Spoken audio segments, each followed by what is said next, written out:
which VP's played a little bit. Before, no one was kind of just playing the like SF group up around him. He was the healer, but now he's kind of been the more like fighting kind of guy. So I think at the Razor for that, makes a lot of sense. Yep. Still in the pool. There's a lot of heroes they're gonna get through. Chen right now, and Oracle, Pangolier. Wow, they actually banned the Doom on Fnatic. How are you doing there, Jake? I'm good. Still got one ban. One ban left, right? I'm ready. Shout out to Ice Frog, 3 bans in the first phase. I mean, I remember the slap bet that happened at one tournament, and that actually went through. That did. Will did slap Grant. He cried. He did. I won't hit you, don't worry. Bulldog will. I can hit you. All right, here we are. So this makes pretty much sense, right? We saw a lot of teams kind of skipping over the life stealer, but what makes him important in this one in particular? Because not a lot of people have been banning him out, more just like playing around him, right?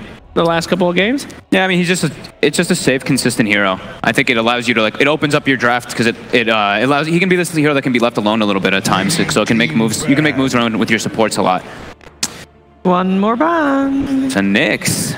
Nyx Assassin. That hero also has been winning. Like I checked yesterday. I think it lost a game after I checked, but it was like 85% win rate or something at this tournament. It was ridiculously high. Very well might be the highest win rate, I would think. Yeah.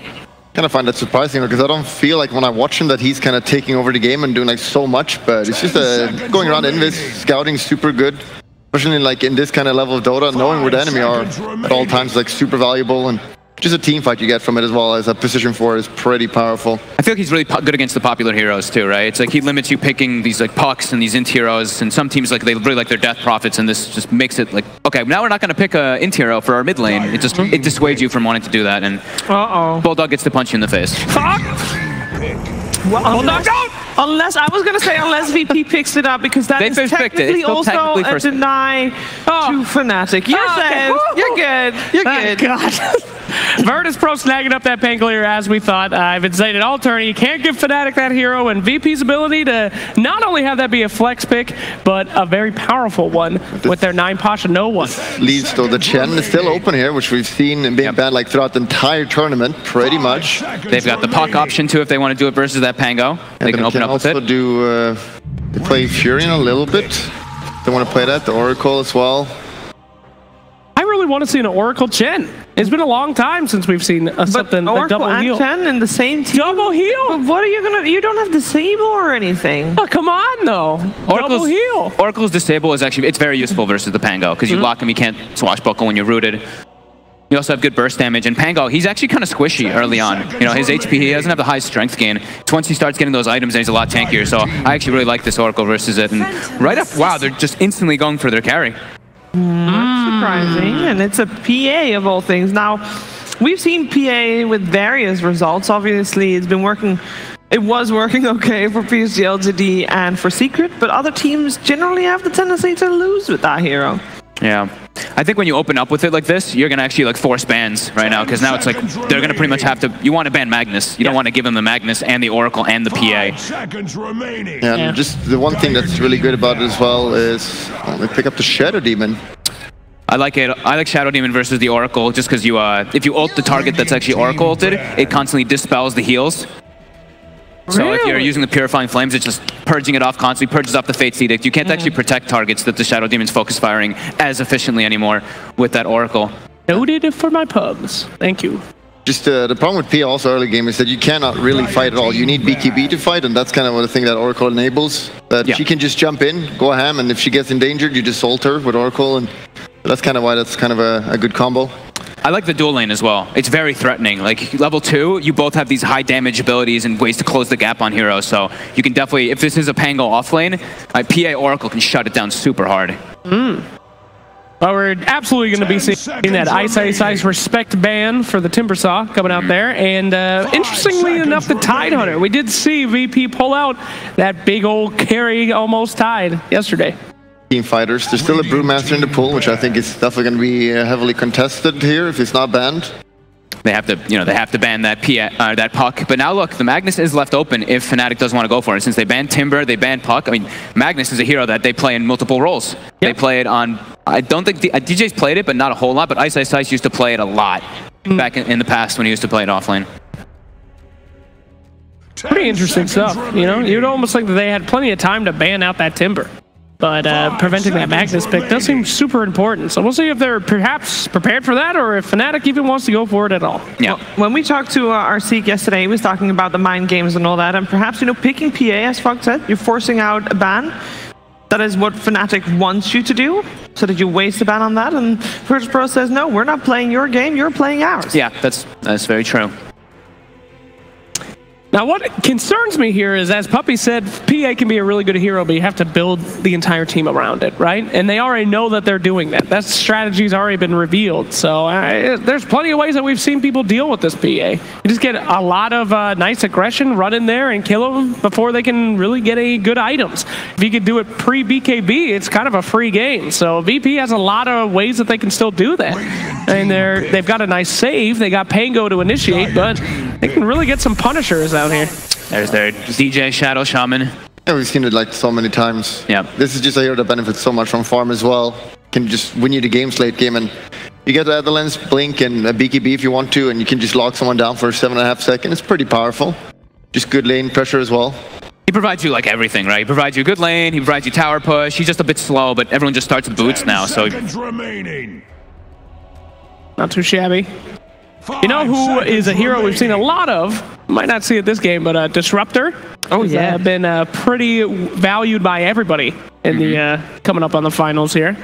But it depends, right? Because Disruptor normally is played as a 5, and so are Oracle and Shadow Demon. Well, Shadow Demon not always, of course, but normally that is something that we see. We have seen Solo play Shadow Demon actually quite a lot this tournament. He's probably the one playing it most with 4 games played.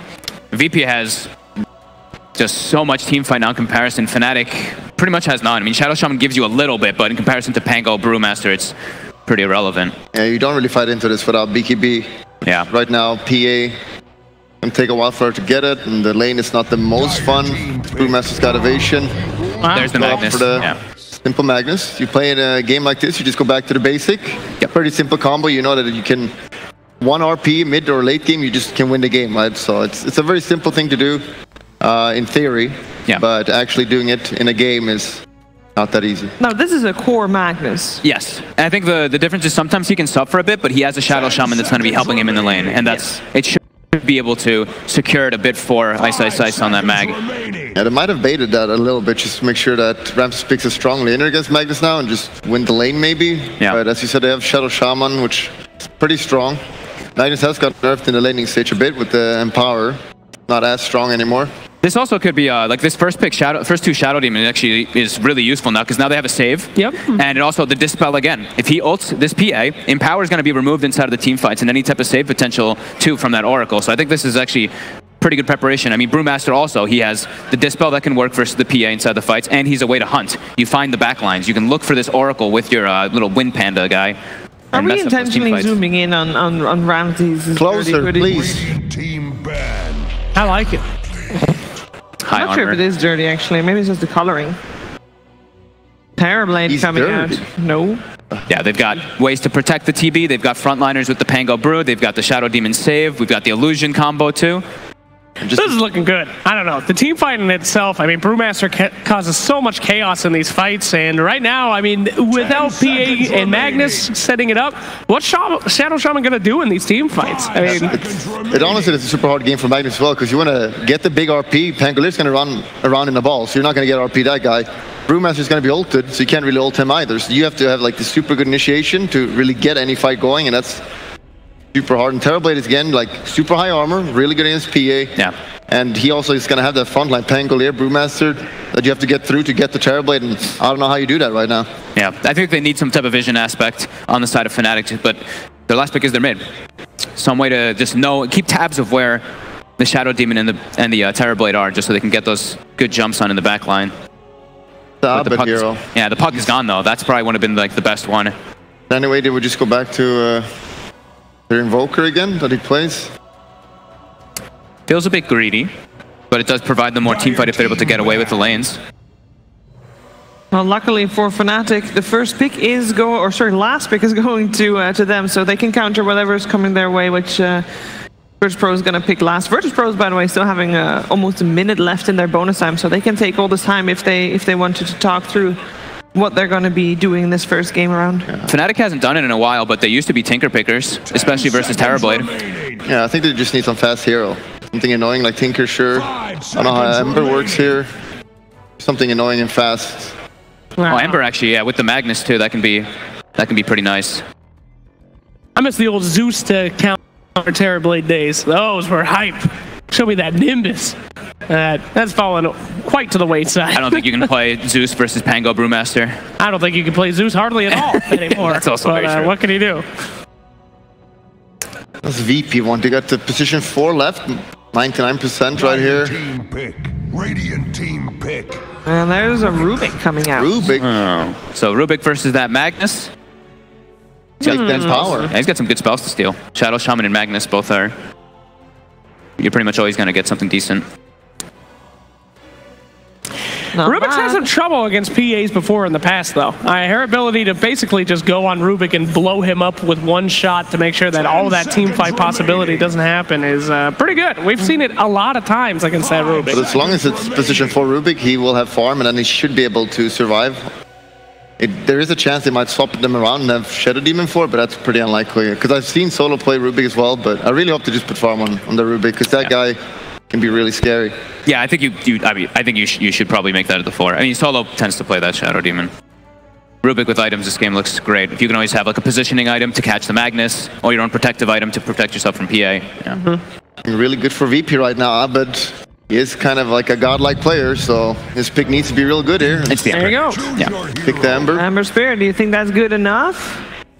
It gives them more aggression, gives them a fast-paced lineup. It's another thing that benefits from the Magnus. It makes them like more target priority for VP. It makes their like attention have to be addressed, and they don't really have too much lockdown actually to catch this Ember Spirit. They have to kind of rely on either the Rubik lift or a Lucky Shot proc for a silence. And it's also important in the laning stage for Ember. Usually it's pretty hard, and I think this game it's not the hardest ever. So he's gonna have a decent lane, and with Empower he's gonna be pretty scary.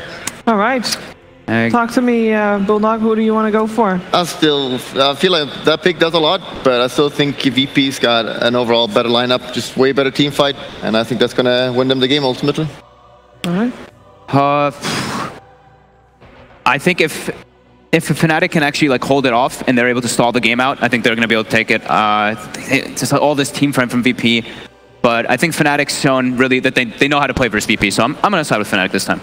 I'm also going to go with Fnatic. I feel like VP's team fight is great, but at the same time, the ability for PA to just be able to go in there and blow people up is really, really good. And Shadow Demon has a lot of things that he has to save.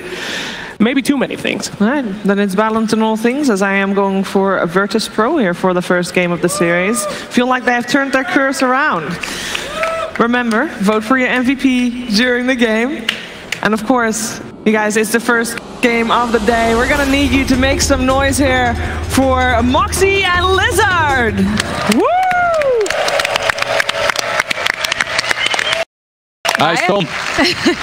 So what do you think, Lizzard? You've seen these drafts. Do you believe in the team fight that Virtus.Pro has? Or do you think that Fnatic's is... I believe in the team fight of Virtus.Pro, but at the same time, Fnatic, they're the team that did manage to get Virtus.Pro right here into the lower bracket, right? They're the ones that won 2-0 versus VP already, and I believe that they do have the firepower that's necessary to take them down once again.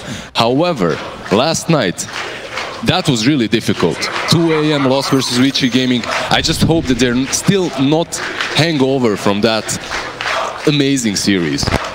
Well, you know, it's a fresh new day. I'm sure they're coming in, they're feeling focused, and they're ready to play. So watch what they can do, but I do really like the fact that they've got that Pangolier. I think the Panga's going to make a lot of chaos. I think that the Brewmaster is going to be pretty tough to get past, and you got to get to, you know, the Terrorblade. You got to get to the other, you know, Rubik and Shadow Demon. I mean, I love Virtus.Pro. I have 2 of my very good friends playing there while coaching and playing, and it's hard for me to not be biased towards them, but at the same time, I see this Fnatic lineup. I see these very easy, well, not super easy to execute combinations, but you have the Empower with the PA. You have DJ on his Rasta, like he just loves playing that hero, and then you have the Empower with the Ember too, versus the Terrorblade that always worked. So it is definitely going to be a fun game to watch. whichever way it goes. Very hyped for sure, but we already get the rune pickup. It's gonna get split between Fnatic and VP. Let's see MP on that safe lane versus Pasha. And alright, Pasha should be fine here, considering you have Rubik's. Usually what you do with Rubik is you just get that Fade Bolt here and you spam it on the PA. He will have to last it with his first spell, with the dagger. And that's gonna give obviously the Panda and the Rubik some stick charges. So it's gonna make the lane even more easier for them. You can see that Rubik already has one. Roger bought that stick. And jabs, like, I don't know if the panel mentioned it, but they allowed this Oracle to go through, and this Oracle isn't that great versus Shadow Demon. I discussed this with Fogged earlier. Like, that Shadow Demon with the ultimate cancels all healing once the False Promise is on a target, so you can't really rely on that False Promise to be the saving grace for a hero every single time.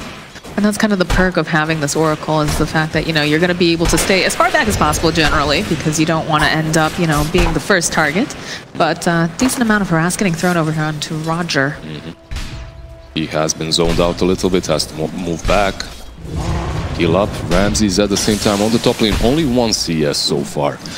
Even with that Metamorphosis, that's a bad lane to be in. You have the Rasta. That hero has one of the highest damages early on. Base attack damage of his is 76, I believe, level 1, and then you add the Empower onto that. It's very hard to last it against him. Oh, Roger, you're a bit... Yeah, they did a little bit of jump over there looking at Pasha, but Roger needs to TP himself out. They know that they have nothing to cancel it, so should be able to just get himself back. Not a problem.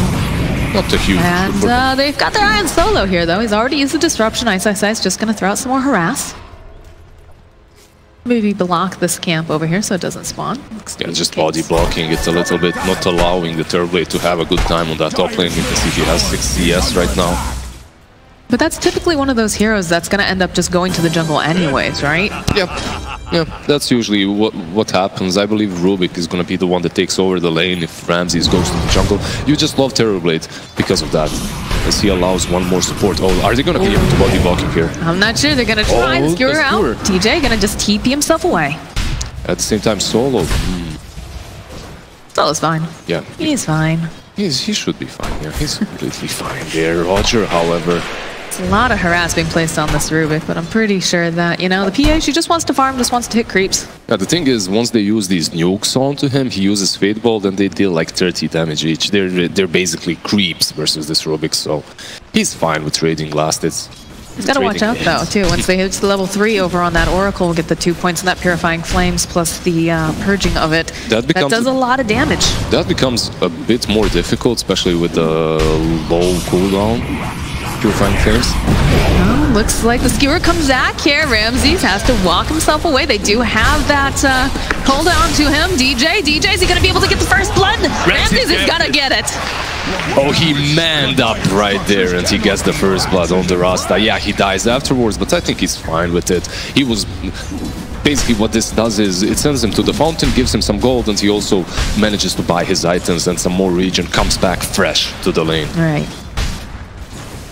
Definitely, you know, knowing the limits on your hero sort of thing there. Well, having some luck as well with the aggro from the tower. That's true. That is absolutely true. Yeah, it was clutch. It was so close. We can see DJ just stacking right now. They have this Magnus and the PA. I believe it's on VP to punish this. You cannot allow them to stack and just have a bunch of stacks across the map. PA or Ember can farm them. You need to contest those. Jams making his way over. Means there's going to be the purge, and that's an easy kill here for Abed. But the TP rotation coming out from Roger, going to throw out a little bit of harass onto Jabs. Yeah, that lift right there. That's why no one is killing lift any longer. Everyone is going for the aura. Level 1 lift is just garbo. It lifts you up and down in a matter of half of a second. It's just not to disable. Have to mention that Pango suffers versus Roots a lot, and they have plenty on the side of Fnatic. You have the Purge, you have Ember, then you have the Hex and the Shackles. There's a lot of control on the side of Fnatic. Well, that's going to be very, very important to go and lock down, especially as it gets later into the game. This Terrorblade's going to be an issue, as well as, you know, there's actually so many heroes, right, that really, you know, they need to get these ultimates off in these fights. You need to get the split. They have a lot of control, but at the same time, panel mentioned, you as well said that VP, they have an amazing team fight, and it's on Pasha to be that frontliner, to pop his ulti and just create so much space for his team, create chaos so that these heroes can't really lock you down. Shackles, you can't really hold them if there's a Panda stunning you, lifting you up in the air all the time. And then on top of that, you've got the Pangolier, of course, who's going to be rolling around, creating a lot of just chaos throughout the entire fight. Got to watch out for the saves from Disruption. And Rubik, if he gets anything good, you know, God forbid he gets that RP. I mean, even just stealing Empower is so good, honestly. Like, PA is your to-go hero once you have the Magnus, right? It's PA or Jug. But Terrorblade is just as strong. And if you steal that Empower, you give it to him, he's gonna have a fun time farming too. What do we got? He's moving towards that Javelin on Pango. Gonna... 6 minutes coming. Will they be able to grab jabs? No. Double damage. Oh, if they only knew, they would have went for that kill 100%. With the double damage, they actually do have the necessary firepower to take down the Oracle. So Ramsey's just focused on farming. He's trying to get back up there. He's at 27 and 3 right now. Something's happening on the bottom lane. Rasta has rotated. Pasha is in problems, I believe. Jump forward. He's going to root him into place. They've got the shackles. Should be a fairly easy kill here. The final nuke coming out. Yeah, you might miss him with the right clicks, right? But at the same time, you have that Oracle with insane amount of damage coming from his nukes, so makes a quick work of that Panda. Oh, it looks like Abed's pushing through. No one does have that double damage online. Yeah, but he's zoned out. Can't do too much against this though right now. How did that lane go for him? Not too well, honestly. He tied once. He's also 10 CS behind. He's being zoned out completely out of the experience right now. Not looking too great. Jabs is going to go heal up that flame so fast. Double damage is still online here for the Pangolier. Yes, it's level 6. They know he's here. So they should not fall to this rotation whatsoever. They have the ward. They planted that ward earlier to scout rotations, and he should be fine. We do see that Ramses is taking that time to himself in the jungle, just trying to, you know, catch up, get what he needs for his farm. Yeah, the only problem that I see with that is that Shadow Demon is being given a lot of space. Perhaps Rubik would benefit from it a bit more. If it was a Yasuo Rubik right now, he'd be all over that safe lane farming. Shackles, lift comes out though from Roger. Roger might be the one to fall here as he tries to run himself through the trees and juke himself away. MP though, still on his case here. They need one more hit, and again, it's going to be jabs with the Purifying Flames. Basically, what's happening right now in the map is Fnatic, they're abusing the fact that Panda is not 6 yet. They want to pressure him and delay that 6 for as long as possible. That's why we see so much aggression. That's why I see 3 heroes on that bottom lane. It's really good when supports know where they have to apply this pressure and at which time. Like Rasta was on top, last hitting versus Ramses' Terrorblade, preventing him from last hit, denying the creeps, and as soon as he saw, okay, Panda is 5, let's go bottom, let's prevent him from getting that 6, because once he gets that 6, he's gonna start rotating across the map, he's gonna start playmaking, and now he has it. You see this rotation towards the top lane. They do have a ward though, spotting out the Shadow Shaman, so Solo playing pretty safe. Is just going to back himself a little bit further into these trees, stay under the protection of his own tower. Yeah, he's basically just going to try and defend it a bit longer. There is a rotation from the Shadow Shaman on top, so he has to be a bit careful, but... Oh, no. Starts rolling on up and decides to roll on out. Yeah, he had to do it, because he sees the Remnant. If Abed connects... Oh! Abed's still thinking about it. He's going to try to force him away from his own shrine. Yeah, he has an Arcane Rune, so the Ember can do so much with that. Understandable that... he's stuck around. That's a little bit more time now for them because they know that the Rolling Thunder is going to be on cooldown for that. Pasha, though, does have his level 6 now, so it's going to be much more difficult to try to take him down. You need to make sure that you can burst him before he gets that off. Yeah, like right now, if you are VP, you want to make moves, and if you are Fnatic, you don't really want to go on that Panda any longer, as you know that he's going to split, and that instantly puts you in a bad position in the game. So you can see that VP, they are actually rotating bottom. They want to make plays happen. Shadow Demon is there. There's also the Rubik. They want to play around this Panda, and Ramses is coming in. Yeah, this is their gold time. This is when to take this tier 1 on the bottom lane. At least the tier 1. can also take the time to get these runes as well. Those are going to be coming up in about 10 seconds. But that is going to get popped, and they're just going to siege onto this tower. It doesn't look like Fnatic wants to do anything against this, realizing that they can just take that top tower, do a trade instead. Yeah, and the runes on the top lane, I believe, so they're fine with this. They kind of trade tier 1s at the same time. You don't really want to be fighting into the meta and split unless it's very necessary. And on mid lane, the disruption, the TP is coming out, but he's got a remnant. Yeah, unfortunately for no one, he didn't get a silence off there. I think if he may be rolling Thundered, but it's difficult versus an Ember, right? He just remnants out. Yeah, smart Ember's always going to make sure they've got a remnant and he can run away. So we'll just walk out of that jungle. They still didn't take this bounty, which is all right. Ice. Please take it. All right, good job. Good job.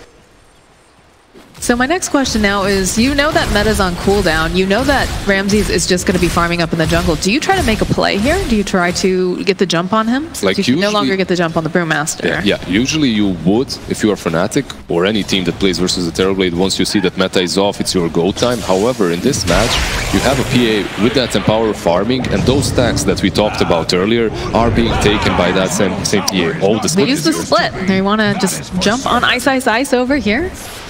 A little bit of damage. It's going to chase him down slowly but surely. They're actually going to use the Rolling Thunder too. They want to make sure that they can get this kill. They have to get the RP off though. Ice running himself away. Solo over here in for trouble as well. As they go, use those wards. Disruption comes out, buys them some more time. And they've got that false promise on, but they will lose Solo. It looks like Ice not going to be alive for much longer either. It's GJ. It's over hiding in the trees. There's Phantom Assassin though. MP has arrived. He's going to try to burst down Pasha. They get the shackles off. Will they go after no one is the next question. No one pretty deep in these woods. Shield crashes a little bit further. It's going to be able to TP out. Yeah, a lot of big ults have been committed there. The RP, the Snakes from Shadow Shaman, at the same time, the Rolling Thunder committed by the Pango, and the split from the Panda. I kind of thought that they did it a bit too soon, the split from the Panda, but in the end, they trade the offlaners. And Solo. He's only level 5, so they need the Shadow Shaman to get his 6. After that, it's going to be a little bit easier to deal with these heroes of Fnatic. The disruption was on point, but there was just too much actually going on in this top lane. Kind of delayed they were all demise. Aware of, but RP on cooldown. And the lucky shot procs over on Ice. The thing is that fight in the end benefited Fnatic a bit better, I think, as the PA. He was farming the jungle, farming the creeps, saw someone was about to die. Alright, I'm gonna join you guys. I'm gonna get one kill for myself and then I'm gonna continue farming. With that Empower, this PA is farming really well. You can see that she's on par with the Terrorblade. Terrorblade is one of those heroes that needs to be ahead. It's not like Gyro or Alchemist ahead, but he needs to be slightly ahead. And he's not really succeeding that at the moment, at least. Ice going to have to skewer away. They get the steal, though, from the Rubik. They're going to use the False Promise again, throw out that Shockwave. Jabs just poking away over here on Roger. Wait for some backup. BJ from the low ground just finished that Aether Lens. Roger going to get taken down by MP. They've got the shackle. There's going to be the slide coming through. Abed going to get disrupted here, but the Purifying Flames take him out. And now no one has to run out. Look at all that damage. He's going to try to hide underneath this tower. Hope that he can just buy some time, but he gets burnt down by Abed. These fights are going in the favor of Fnatic, and I mean, I understand why. These big ultis from VP, they have to use them properly. They can't be taking these skirmishes, I believe. I don't know what the plan was there, as there's a tier 1 on top. If you go on that Magnus, Oracle is gonna port, Oracle is gonna save him, unless you blow him up, but you have no burst on the side of VP. So I believe if they want to take these fights, they have to be at least as 4, and they have to take them around the objectives of Fnatic. That's how you play these Pandas, these Terrorblades. You wanna use that big ulti around the big objective so that they cannot just run away. If they do, you take the tower or Rosh or something similar. The lockdown has really been on point, though. As we watched in that last fight, you talked about having these big ultimates. Although we do get a smoke coming out from VP now. So. Most likely they're gonna smoke behind the Terrorblade or towards some big objective now, as they do have the ultimates. Let's see what they try to do. Right by that illusion. There's no one in the Radiant jungle right now, though, so... Although, Abed, it's gonna be hard to pin this guy down. I believe Looks they're like gonna warding, yeah. Yeah, they're gonna use that to ward up and perhaps pincer behind the tier 1 on mid. As you can see, no one is pushing in. He's posturing himself very aggressively, so they can perhaps get the DJ Shadow Shaman at least. No, they're just gonna back away. They just want a little bit of vision. Abed though goes for the rune. It's gonna grab it. No. They will be able to grab the. They don't really have a lot of catch for this Ember, do they? Like, you have the lifts from Rubik, and that's about it. After that, you have to commit either the Rolling Thunder or the Panda Split, which isn't really great. Hope for a lucky shot where he can just zip on out. Yeah, like, this looks like such a free Ember game in the end, and you are playing an Ember versus a Terrorblade too, which is so good for you. This is looking rough right now for VP, even though they did manage to put those wards down, which is a preparation for the next objective for that tier 1 on mid. It doesn't look like they're hitting their timings properly. It looks like Fnatic is in full control of the pace of the game. As you can see, this smoke. Yeah, they feel bold right now. They know that Terrorblade probably gonna split out. Split chasing after MP, gonna try to purge off. Now Jabs turns around, he's gonna get cycloned up. This is not looking good, she disarmed, she needs to get out, she can't. And now Roger falling on the back end though. It looks like Oracle's trying to stay alive just a little bit longer, has that false promise, he'll drop the snakes. And oh, DJ, he's already dropped the snakes, but he'll get taken down, so will the Oracle. Abed's still looking, he wants to try to get this kill onto Ramses, but he's not gonna be able to find it. Yeah, Magnus is not even close, he's running away. And Ember is around mid lane, he backed out. That smoke, it looked promising, but perfect split by Pasha, honestly. He splits, cyclones that Oracle. Oracle, like when you're playing in a game in which you have to save a big core, you have to be hidden, you have to be hiding behind the trees, you have to be just in range to use that false promise. This time around, he was right next to their shrine. They don't, like, they're just gonna pour there, they're just gonna move on you. And that's what Panda did, that's what 9 Pasha did. He used the Cyclone on the Oracle so they can take care of PA easier. What happened with that Fate's Edict that got placed onto the PA? I guess he wanted to use that and then continue with the rest of his spells, right? You use it, then you heal her, then you purge and ulti. But he was just cycloned. Yeah, the Cyclone came in on time, so he couldn't really follow up with his spells. It's gonna feel so helpless when you see, you know, you're a PA, you just want to hit anything, and your Fate's Edict, you didn't get anything to follow up to. All you can do is just watch your team fight around you and hope that you don't get taken out. Unfortunately, that's exactly what happened. Unfortunately for Fnatic, very fortunately for VP. Very fortunate. As they didn't even have to make any of big moves, the move came to them. As Fnatic, I believe they have a mech on Magnus, but it never came into an effect there. Mech plus Oracle, it's very hard to kill anyone when that gets popped properly. But it wasn't back there. Dire's top tower is in one of them. All right, well, top tier 2 is taken down. You still seeing Fnatic. They're posturing in that jungle. They're taking it over. They've got pretty good vision. So BP just doing some mirroring on the image. I believe there's a Blightstone on PA, perhaps even a Desolator coming soon. With that Dazzle, they can go for Rosh. You have the Rasta wards. I believe they are going to try right now. There's a double damage too, so this is perfect for them. But just a casual double damage in front of Rosh, right? Like, nothing wrong with that, Gaben. All right, the vision does get taken down, so they know that there's Virtus.Pro nearby. They need to be careful here because the Rolling Thunder in that pit. Oh, Magnus gonna get immediately banished up. Purge coming out. They try to take it down. RP comes out. They'll be able to keep iSkyCloud alive a little bit longer here. Pasha, though, is gonna be able to get the split off, and he's gonna go chasing after Jabs. The Rolling Thunder coming out. They use the wards already in the pit. We're gonna lose DJ. We've already lost Soul. Roger's next to be taken down, and the Slight comes out. They'll find a kill on Jabs. MP. Oh, that's a big crit coming out over onto no one. The rest of VP trying to run out. Pasha slowly getting burnt down. Abed, he wants this, turns his attention to MP. Will try to go out, but one more hit, and that's a triple kill coming out for MP. Kill for MP, right there. Like, I honestly believe VP might be able to take that fight just because they... Solo! You are solo, my friend. There's the shockwave and the slight from Abed. Yeah, this PA right now is fearless, so if you port in like that, you're definitely gonna eat a dagger to your face and just get obliterated. That Rosh fight, VP shines around the pit. They play these teamfights so well, but the problem for them was timing. They weren't there on time. They saw PA and what she had. They realized, all right, we killed her that last time. There's no way she has that, so there's no way they pick that Roshan ages so fast. There's no way they kill him so fast. However, the lucky double damage rune. with that DD, it falls down a bit faster. They're not there on time. They lose the fight as well. Hasn't there been like a... Oh, DJ. Feeling real bold right now. Again, solo disruption, buys him some more time. MP's still there though. Hello, Solo. Just happily take that kill. The BKB on the PA right now. They're just gonna go high ground. Look at that. They're pressuring them on the uphill very hard. There is no split on the Panda. Ramses is here, but he actually has to be careful.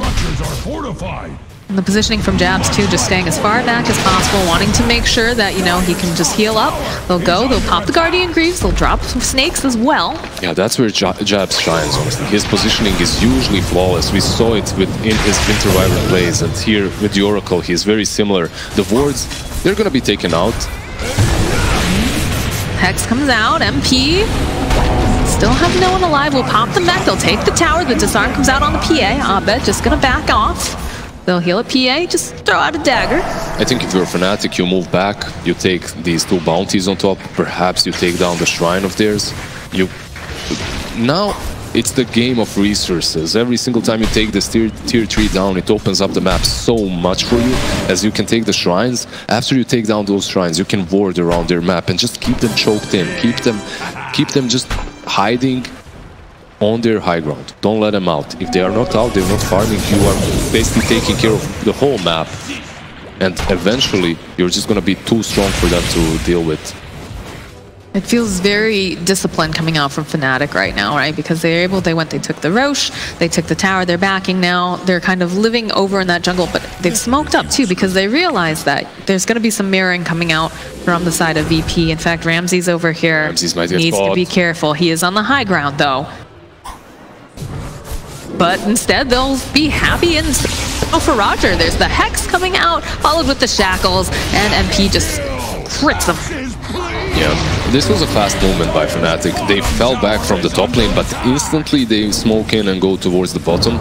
So VP is thinking, alright, maybe they're still sticking around our jungle, farming it instead of going away. But Fnatic just make these movements so swiftly that you can't really react to them. I mean, you have to give Ramses credit right now. He's still top of the net worth. He's still finding places, avoiding, you know, getting ganked by Fnatic. But it's just the rest of his team feels like they just can't keep up right now because they're so pinned to their area. They're afraid to go out. Every time that, you know, and we saw Roger, he walked out just a little bit, he got obliterated.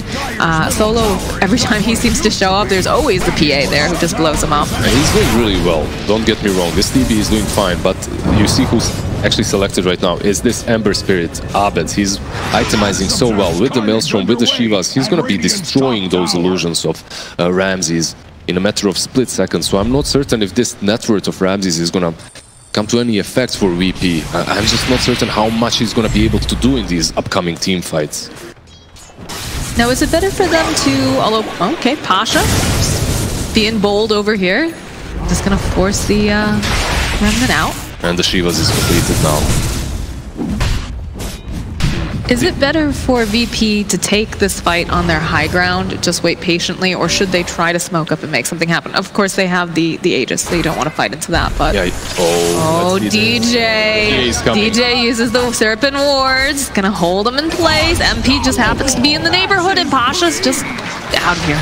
This is the problem with the tier 1s. You can see that VP, they have this metamorphosis, they have the Panda ult, but they've been completely outplayed after the laning stage, that they haven't been able to set their own pace of the game. They haven't been able to take these tier 1s. If you aren't taking these tier 1s, you can die almost anywhere on the map. That PA, she didn't just wander in there. She ported to the tier 1, and it was so easy to connect to DJ's gank.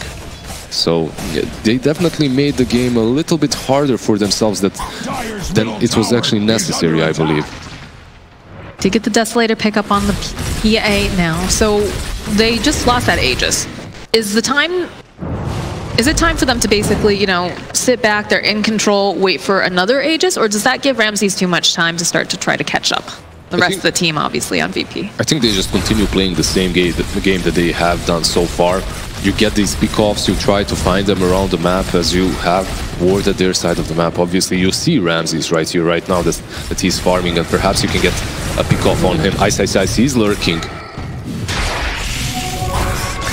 There we go. Oh, the Hex. No one actually going to use that Rolling Thunder. DJ needs to back himself off. Abed is nearby, though, and he manages to go and get that off. Oh, and there's going to be the heal coming out, though, keeping DJ alive a little bit longer. The Remnant. MP joins in the fight, and all of a sudden, there's just no one is gone. And now the Terrorblade is going to get held into place. They've got the BKB over here. He's not going to be able to get the Thunder, and they'll find another kill on Roger. Pasha, oh, the GG just gets called. Fnatic taking game number 1. Man, they came strong back from that series last night. They're just saying, listen, that's us when it's 2 a.m. This is us in a normal timing, in a normal setting. We're gonna beat the best of the teams, and they beat VP right there. Oh, like the way they executed was just flawless. They had a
10 seconds remaining. Radiant team pick.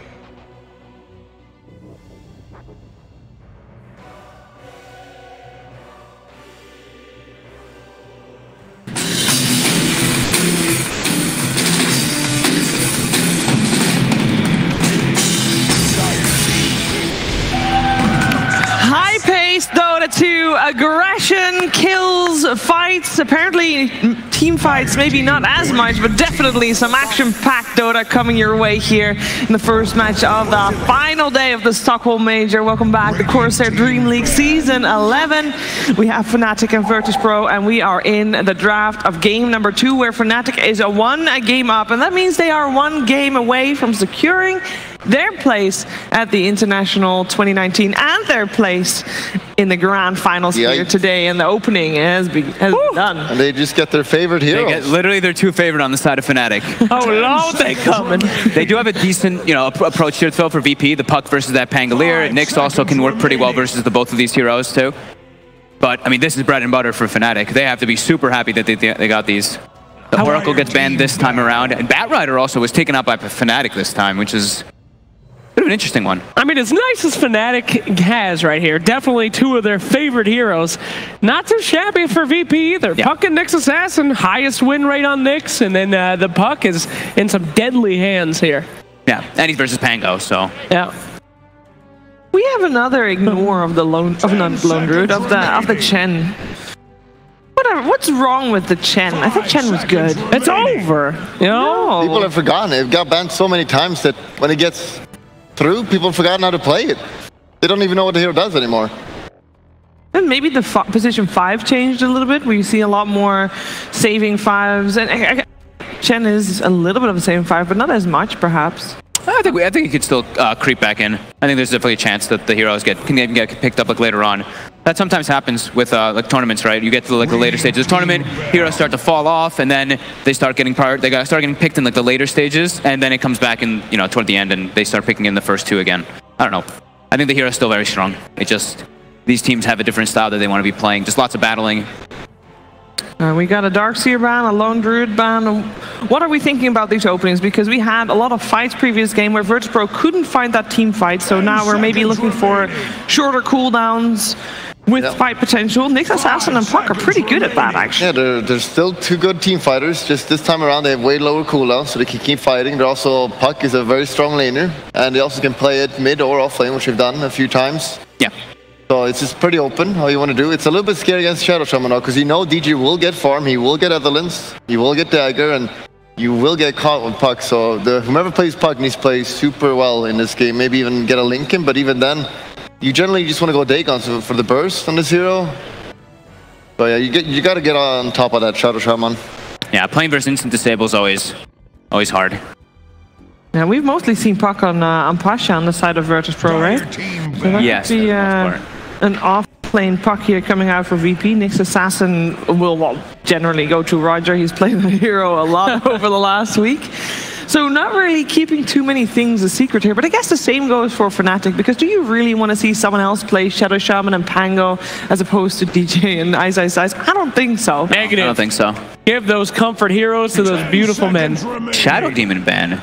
VP is taking out one of the save heroes, but they still have options on the side of Fnatic if they want to. They can still look for that Wyvern for jabs, even though it's not as good this time around versus Nyx and Puck. It sets them up. Shadow Demon still in the, not Shadow Demon, sorry, OD in the pool still as well. Yeah. In terms of mid heroes. Does, of course, save as well. I'm really wondering why they panned that Shadow Demon. Radiant team pick. Disruptor. There's that Disruptor for jabs. Hello. Oof. That's that hey! There's the Chen. Got the Chen. That's what I was kind of thinking. What a world where Chen gets picked and the crowd goes wild. Chen's a really interesting hero because it helps you dodge. It helps you like, change your lanes up for free, and you can always save your teleport. So if you're able to just like trick your enemy once or twice and you force them to TP and put them in bad matchups, it just completely screws the laning phase over. Yeah, and having that recall ability used to be an ultimate. You know? Yeah. So having that level 1 or level 2 and such, it's just so powerful. And yeah, just the lane swapping is so powerful in this hero. Doing the PA again. I mean, what worked last time, although this is a very different game. Last time they didn't really have a bunch of answers to it, not too many stuns, not too many ways to disengage. This time, I mean, Nixon itself, not too bad, you know? I mean, Puck too, you get coiled, you can't blink, you can't phantom strike out of it, you're kind of just trapped inside of it, so they do definitely have ways to approach it this time on VP. This Disruptor pick on Fnatic is really interesting. Can also make the Puck's life very difficult to play until you get you're blinking your Yules. We can go back to the original PA counter, Mr. Viper. Could happen. Yeah, I mean, they might pick it here. We saw it be very successful. Spectre. Okay, this was banned last time when Fnatic took the first 2 PA. Oh shit, lore fight! This is awesome. Is this a lore fight? Oh yeah, PA is know. Spectre, bro. Confirmed. What? But What? Spectre is a PA version where she has forgotten herself, correct? That's the theory, although confirmed in Artifact. Okay. What? Oh yeah. What is Artifact? There's, well, shut up. Anyway. So Spectre's an interesting pick. Traditionally, we always think of that as a late game hero, but mostly here we've seen it to be pretty successful when you're starting to roll out of control in the early to mid game. Yeah. Question, Will, is it good in this one? I don't think so. It has combos though. I used to see this combo so much is Puck and Spectre. Both these heroes hit level 6, you go make a play, Spectre hunts and goes for a kill. Similar with the Nyx Assassin. They've got like this global potential play that they can do now with this Spectre. Still kind of worried about Spectre. Her ultimate doesn't feel too powerful. Shadow Shaman can just hex it and get out. Disruptor is also kind of good against him if he just holds the glimpse for his ultimate. Yeah, that's very true. Pangolier can just get away as well. And I don't know, I feel like they have a decent amount of lockdown on as well. That's true. Yeah, I love Disruptor's ability to really stop Spectre from being able to get into team fights and then get back out. I mean, the Spectral Dagger, usually such a powerful ability, but with a nice glimpse back, I mean, there's nowhere to go. So it's a little tough. And right now they also have her laning support. They have either Chen or Nyx, and neither of them can really help her too much. Chen can just, I mean, he can stand there and spam heal, but you're looking at against a Pangolier Shadow Shaman. I don't think the heal will be enough in that lane, and I think she'll have like one of the worst lanes possible. Yeah, I'm concerned for the lanes, just like last time. Oh, we got the mag banned out by VP because we know that Fnatic does sometimes swap around the Pango for Abed, and you really want to not have to deal with another PA Magnus game. Yeah, definitely. Or Magnus Shadow Shaman lane even. Yes.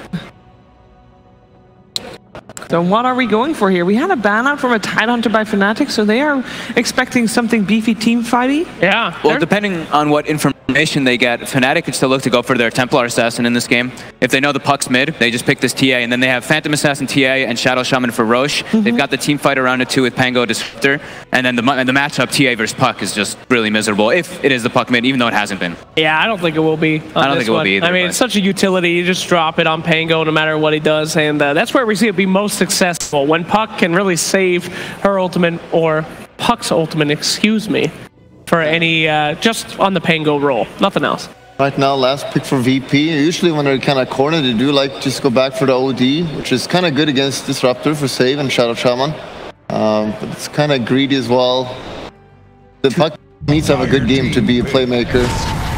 There's a Necrophos. Magic damage to deal with the PA. Yeah, and an inbuilt save to make sure that she can't get two-shotted like last game.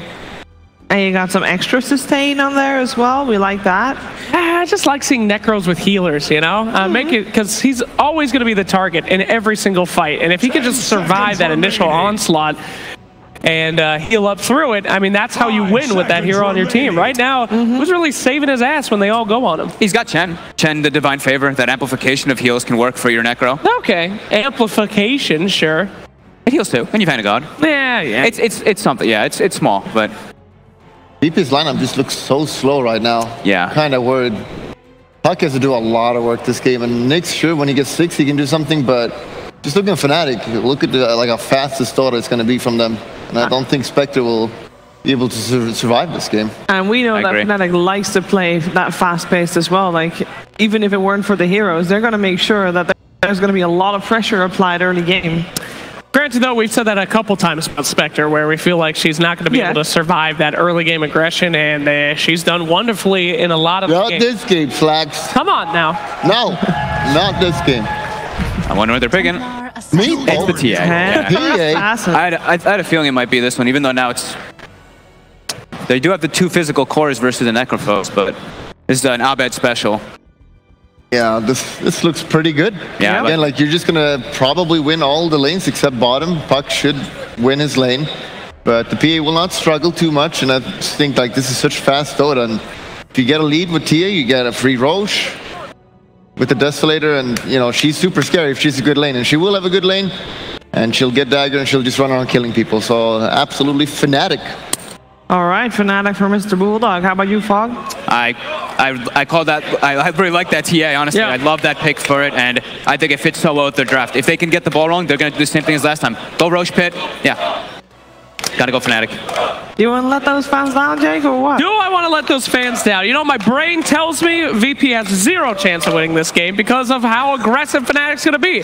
But you got 2 assassins on one team, Templar and Phantom. You're going to be competing, man. You can't do that. So I actually will go VP for the lore.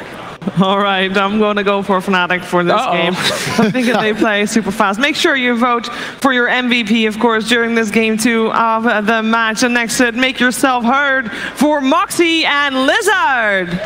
Hello, Stockholm! All right.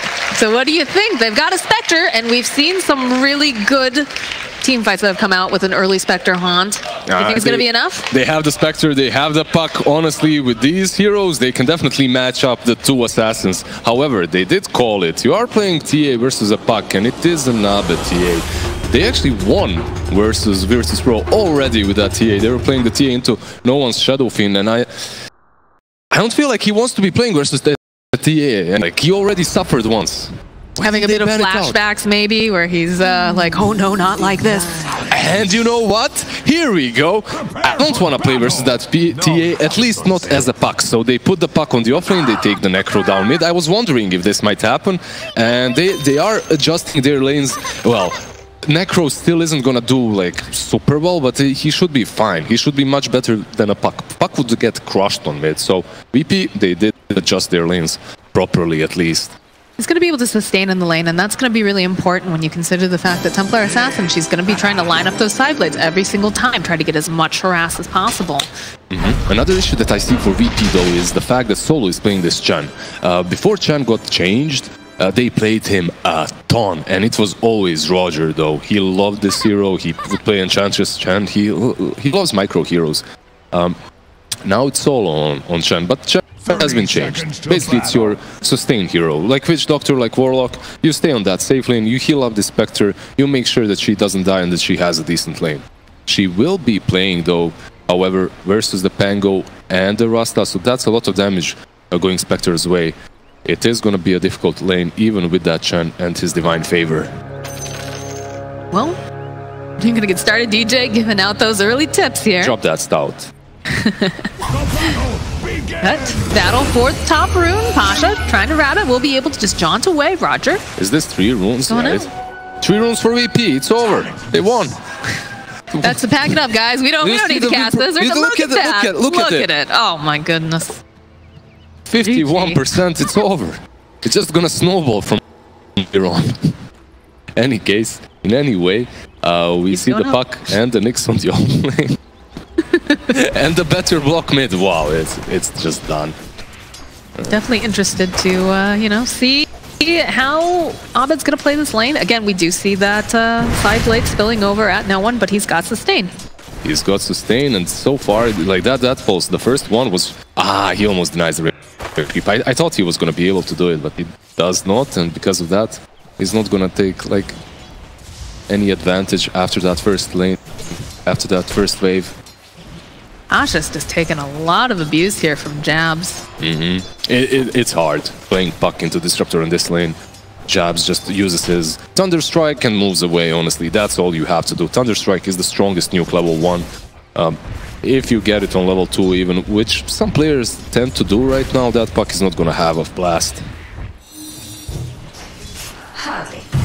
We have seen a lot of Roger on the Nyx Assassin. That seems to be a comfort pick for him, it seems. And Nyx is one of DreamLeague's highest win rate heroes at the moment, and Roger plays this hero like a god. He just does everything correctly, so I can't blame VP for first picking Nyx. Plus, it's a hero that shuts down some comfortable mid picks for Abed, such as OD, or even Pugna isn't really the best to be played into a Nyx, so there's a reason definitely why Nyx is played. Just like Oracle, it's a good saving hero, but at the same time, it makes sure that you can't pick a Bat or a Darkseer or something like that, as he just straight up counters them in the lane. Yeah, and who did we see yesterday that was on the Nyx assassin? I think it was Yapzor, right? Yapzor got the first blood, got himself those boots nice and early. And lost, I believe, right? Or at least... No, they lost that game versus the Alchemist. Versus VP, actually. They stole the Nyx away from them, but they weren't able to win in the end. But he did really well. Yeah. Definitely keep your eye on Roger in this game. But got a haste rune picked up on Abed. Just going to continue to try to line up these side blades, put out as much damage as he can on no one. No one is doing really well. Yeah. Look at the CS. 12-1, 12-1. He's even with the TA. I haven't really seen this lane in a while. Necro isn't played a lot on mid, and neither is TA. However, no one is doing really well. Considering that first time he played versus TA on this tournament, he lost as an SF. He must be feeling... Like, he must feel that anger inside, you know? He needs to win this lane. It's a matter of pride at this point, honestly. I think it's always a matter of pride for mid players. Yeah, for That's one of the reasons why they like playing mid. They want that 1v1 matchup. I know a lot of mid players were pretty cranky when it was the dual mid meta. Dual mid? Yeah, no one liked that. And by no one, I mean... Yes, we understand each other. We understand, for sure. And the sustain coming out for Ramses feels really good right now. Just getting off a couple extra shots. No one. Using that death pulse. Again, pretty hard to take out. Every time were they going to go for Pasha? No, they'll turn their attention to Roger. Every time we look at top lane, Pasha is standing on like 10% HP. It's just so hard for him to play versus the Disruptor and the constant spam of the PA. You know, we're hungry for that first blood, but there's a lot of sustain, a lot of escapes. I believe the only way a first blood happens on this lane is that if one team overcommits and then a counter attack happens. It's very hard to straightforward just burst the target down. You have like a high regioning hero, high base region in Nyx. You have a puck that's elusive. So if he uses this orb in an aggressive way, gets baited a little bit perhaps, we're gonna see that first blood. But if that does not, it's very difficult. On the bottom lane, however, they're pinging out solo for a reason.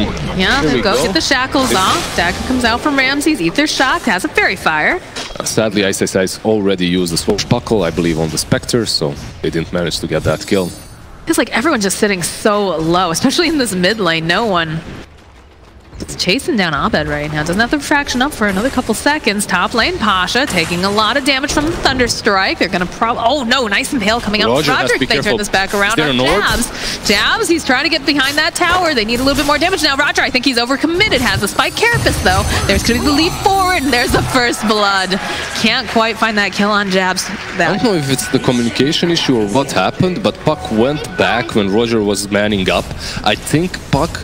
He could have stuck around perhaps about the trees, hide behind the tree, use that orb to finish off the Disruptor, because there's no way in hell Nyx thinks he can take that on his own. There's no way in hell Roger thinks he's got that kill. He was doing it in hope that the Puck is gonna get the first blood. But yep, Pasha, he bailed, went for the bounty rune, used the shrine, and he's gonna go back into the lane at least without dying. I think they're doing some stacking over there for the... Oh, all right. All right, yep, just gonna go back to lane, the fountain, get themselves some more regen, that mana and health back up. Yeah, good old suicides on that tier 2. Just a quick send back to the fountain. I wonder if that's gonna be changed. I think it will in the next patch. I have to wait and find out. Well, they are getting these levels, right? So it's not really bad, even though they fed the first blood on Roger. This offlane is alright for them. DJ TPs himself out, knows there's no way really for them to stop that TP at this time. Yep, so the panel, they said Chen got buffed. He basically got Kotl's ultimate on his level 2, right? Or even level 1 if you wanted. However, at the same time, you can't take level 5 creeps anymore early on. And that's a big nerf for him. That hurt him. I'm not saying that the hero is worse than he used to be. However, MP MP's fine. He's fine. He actually leaps forward, wants to put some damage onto Roger. Roger caught in the kinetic field. He's gonna just slowly get this down the dagger. And there's the final hit coming out from MP. Pasha should be fine here. Does have the illusory orb. They have the glimpse up. Bottom lane though, they're gonna get the shackles. Try to buy Ice some more time, and they're gonna dive underneath this tower. They find that, but he's gonna be able to get himself out. They don't really find anything here. Yeah, the Pango gets out. Also Solo and Ramses just fall back to farm a little bit, and no one is stacking up that jungle and farming it a bit as TA has taken over. The problem with that mid lane right now is that he needs a sentry on Necro. There's a lot of damage coming from those traps, and you don't really want to be run down. You can see these traps, like if you go and contest Abed on his side of the map, you just straight up die, even as a Necro. So they need some sentries there at least, and they need to start blocking his camps. They already played versus his TA. They should realize that he's gonna have a blast farming in that jungle, as it's already stacked up a little bit. And Ramsey's still farming just quite well in that bottom lane. We see the TA sitting at 52 and 10, but still, you know, 36, sorry, rather 46, yeah. No, yep. We're close enough on Ramsey. It changed right in the middle when I was looking at it, but no. He's doing quite well because he does have that Chen that's going to be able to add that sustain, keep him in lane, allow him to hit these creeps. Look at those juicy stacks. Yeah, that's going to be nice. He's actually going to farm them right straight away. All right. Allow Shadow Shaman to get a little bit of experience. Sure, he wants to get that level 6 online, and Roger just kind of wandering around here, scouting out the rune. Roger, so far, his impact in the game, yeah, he did feed the first blood and another kill. Basically, the 2 kills on the side of Fnatic are on him. But at the same time, if you are Roger, you're used to it. You're creating a lot of space for this puck with these movements. So it's not really the end of the world for him. He's finding his levels too. He's got the Spike Carapace, turns around, throws out the Impale Pasha. They get the glimpse back though, over onto Roger. Silence. This is a bait. It should be, oh no, no one's here. No one's got the sight, and he's gonna get a kill on MP. Jab's trying to run away now. It's too much damage, turns back around, and a double kill for no one. Yeah, just honestly. And Roger just walks on out. I just love that. Like, he's there in the jungle. He's not using Carapace, not using Impale. He's acting dumb. Oh, what am I doing here, guys? Like, they just hit him, get him to 20% HP, and then he calls for no one ports in. It's just the perfect bait. The communication and the trust on that is yeah. I'm gonna let them almost kill me as long as you get those counter kills. I'm fine with it. He doesn't even die. Doesn't even die. Just manages to get out. And then no one just right back to his lane. He's gonna have that mech soon. They do have that sentry though. He's able to take down the some of the traps. We've got snakes online for DJ. Yeah, we have the snakes. So Spectre, very low on mana here, should be careful. He does have the mango, so he can pop it and perhaps haunt out, but you don't want to be using that haunt, that first haunt in that way. They're gonna definitely pressure him here though.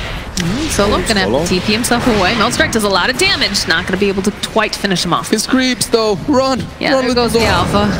Oh, Rolling Thunder gets used. Oh, Spectre is just dead. They go and they use the Dream Coil. Pasha has to be careful. Will jaunt himself or duck out for a moment, but this is a really good position of using those wards, right? The fact that they're right by the tower, they get a kill. Oh, and Abed decides to join in. Pasha. He does not have his gold. No, he already used it. I don't know. This is going to be pretty hard for him to get out of. He is a puck, though, right? Nope, they find the swashbuckle. That's what he is. With those wards and with Abed rotating in, they're going to find a kill on the Spectre, on the puck, and the tower. Perfect usage of those wards by DJ. And honestly, I'm a little bit surprised because we saw it coming. Obviously, we have full vision, but as a Spectre player, Ramsey should know that that is coming, that aggressive move from DJ is coming. Like, time after time, he does the same thing. Solo keeps wandering over to that side of the jungle, maybe trying to scout out, get some wards down, keep an eye on those ancients, but every time he goes over there, it's usually there's a TA or something that... Yeah. With her arms spread wide open, come to me, Solo, just come. Yeah, I mean, he has to do it though. That's the problem. That's the position 5 life. Exactly. You sometimes have to go into these positions in which you're gonna die without a smoke, all alone, lonesome. He goes there solo, trying to ward up, trying to block those ancients. doesn't manage now twice in a row. This puts Ramses kind of in an awkward situation, right? Because generally you want to keep that tier 1 in your jungle. It's going to allow for people to TP and to save you. It's going to allow you some more vision. But now he's kind of forced to move a little bit over to the side of the Dire jungle as he was up there. You see the rotation though. He's got to just stick over to that side because you don't know who's going to be invading now. Yeah, and with the item build that he went for right now, he doesn't really farm the jungle very fast. At least the lane is pushing on top, so he's going to be able to farm. Oh, a Blink Dagger on Abed. Alright, he wants to move. He wants to fight right now. That's his play style. Yeah, they'll drop the trap. Now, caught in the kinetic field, will be able to go throw down the static storm. The Hex comes out. MP chasing after no. Once per man, they'll take him out. They'll find the kill over onto Ice. In comes the puck, though. And now Ramses, he's caught in the middle of all the wards, is forced to run himself away. Feels like Abed, he blinks forward, wants to maybe take down Solo, trying to line up these side blades, trying to get that kill. The Ether Shot comes out. Pasha has to duck himself away. From downtown. They were all scared. They didn't know whose name it had on. Oh. If that crit. Alright, jab. Haste Rune. Roger gets the Impale, snatches up this Haste Rune. Should be able to get the kill on jabs now. DJ can only do so much. Alright. Good counter kill. However, Ramses. They have to get that TP out. Yeah, no one. He's got the sight. That's huge. And there goes Abed. They get that kill on Abed. Honestly, 50 seconds, a full minute. That 13 minutes in, that's a huge kill for them. Also, the wards have dropped. There are no wards. There is no static storm. With that mech, perhaps you can pressure the mid tower, but I believe they're just going to be satisfied with getting that kill and farming afterwards. Overall, I don't know Abed. He was... I understand him. He has refraction, he has Blink Dagger. He can afford to make these kind of movements, but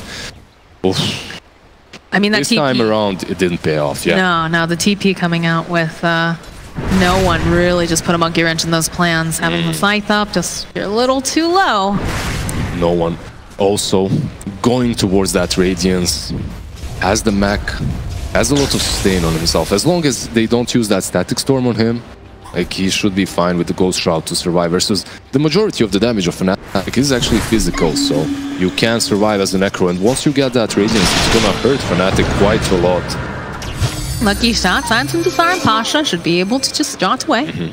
And in that last fight on mid, Pasha just... I mean, it's not too hard, honestly, to counter Pangolier as a fuck. You just use that ulti when he rolls. But he did it well. He stayed calm and collected. He used it as the strike came out. Ice had no impact in that fight because of it. So, he well played. It's going to be even more slippery now, picking up with that Blink Dagger. Ice having to be careful about his positioning, making sure that it's awkward, right? Because you don't really want the Dream Coil getting used on the rest of your team because, you know, you want to be able to be that frontliner, but in some cases it almost feels like you kind of just have to eat it. Yeah, you have to either eat it or play completely differently as a Pango. Play around the Swashbuckle and the Shield Crash. Try to wait out the Dream Coil in some way. Abed is still very aggressive, and he has to be. That sentry ward is perfect, but Roger, he knows what's up. He's like, nah, I'm not defending this tower. My boys are not here, I'm just gonna let you have it. We'll actually use the wards on that tower, too.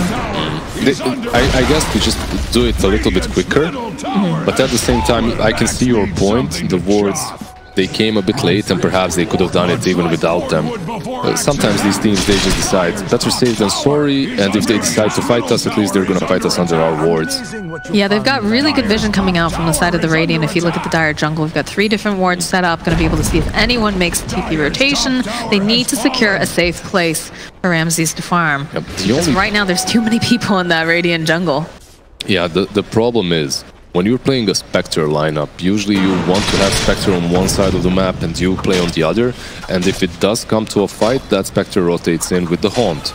However, Ramses, he's forced to basically farm that holy triangle around the shrine where all my carries get lost, and he's basically only safe there because of good itemization from Abed. He has that blink, and he can kill him at any point in the game. So.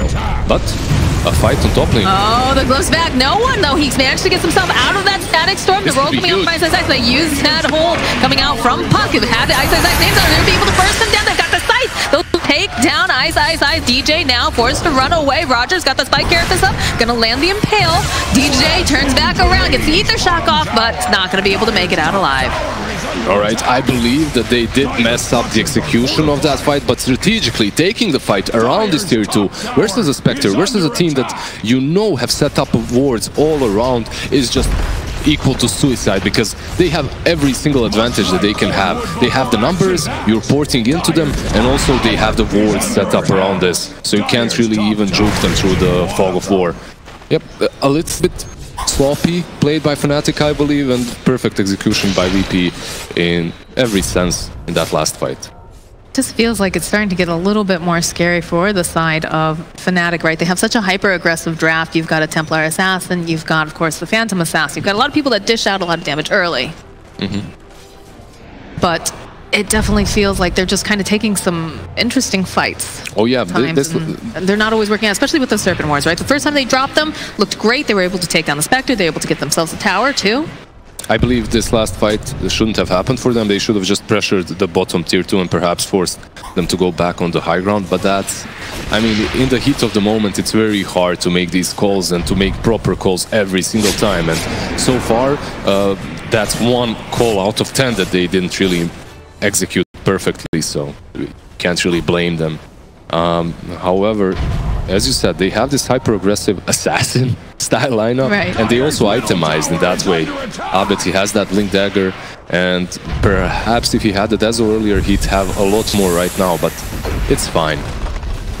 They just go drop the Serpent Wards, gonna take themselves a tier 2. And that's cutting off even more of that jungle again for the Spectre. Yeah, there's no Aunt, so fighting right now is really good for them. There is a Manta on Spectre, and this Spectre is already becoming a problem, honestly. You have these two supports in Rasta and Disruptor. They don't deal very well with the Spectre.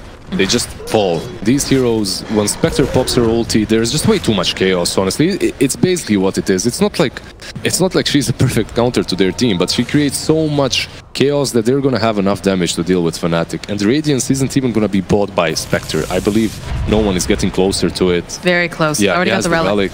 So he's gonna be dishing out a lot of this burn damage too. And this next fight, VP might just ran over them, but we'll see. It's all about the execution.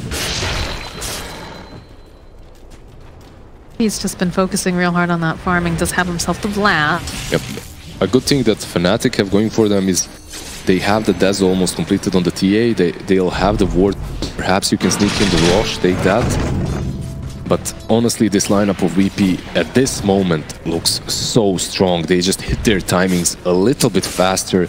They hit their peaks. They aren't even there yet, but they are about to. If you're Fnatic, you have to do something about that right now. That's the Radiance online now for the Necrophos. Make things a little bit more difficult. Do get a glimpse back. Middle tower is under attack. Got quite a few heroes over here. Well, Abed was stunned there, but they did not know where he was. They don't have MP. He's just been up and farming. So. Yeah, this is the problem.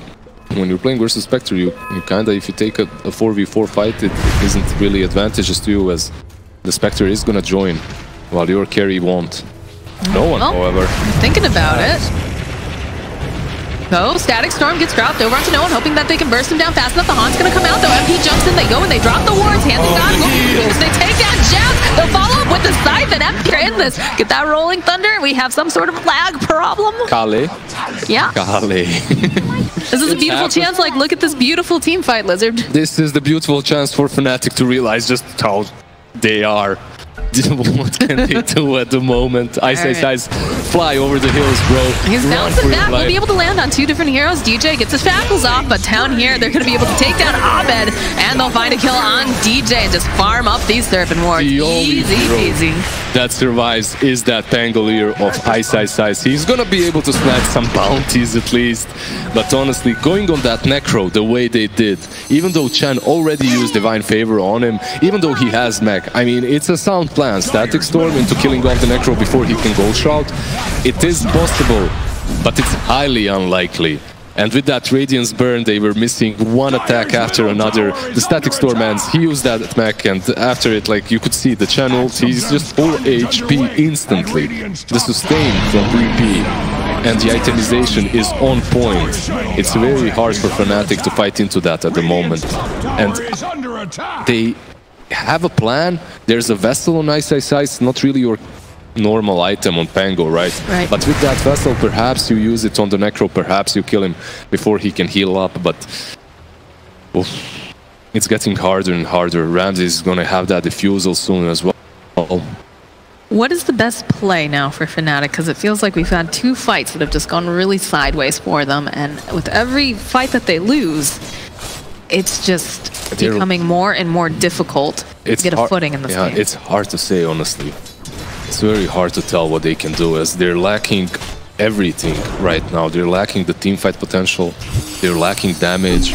I think the best thing for them would be to try and get some pickoffs with DJ plus TA and just split them up, wait for PA to reach some critical mass, because right now this PA feels like a creep. There's Vlads on her and perhaps Yasha or BKB, but she's just not doing any work in these teamfights. It's just so hard to kill no one, like you said. They don't have a lot of magical damage. It's all physical for the most part. And he has Aegis. And he has Aegis now. He's got the Radiance, he's got the Mech, he's got a Chen. It's a sustain, right? It's I think you have to... It's a sustain meta. I think you smoke up Moxxi. Like right now, you smoke up and you try to find the Spectre or the Puck or someone like that. You don't really try to go for the Necro. You don't even try to fight them. If they go for towers, you just succeed. Like you just let them have them. If they could find the Spectre, that would be very good for Fnatic. Puck's still very difficult to kind of tie down, and you have to make sure that you have the Shadow Shaman there. Yeah, DJ is instrumental in this part of the match. You can see that TA is hiding bottom. However, the problem for them is also the fact that DJ is going for Aghanims. That Aghanims, if he starts split pushing and in team fights, can work out well for them, but at the same time, they have no pick-off potential whatsoever, and it's one of these things that hurt them a lot, the way they itemized.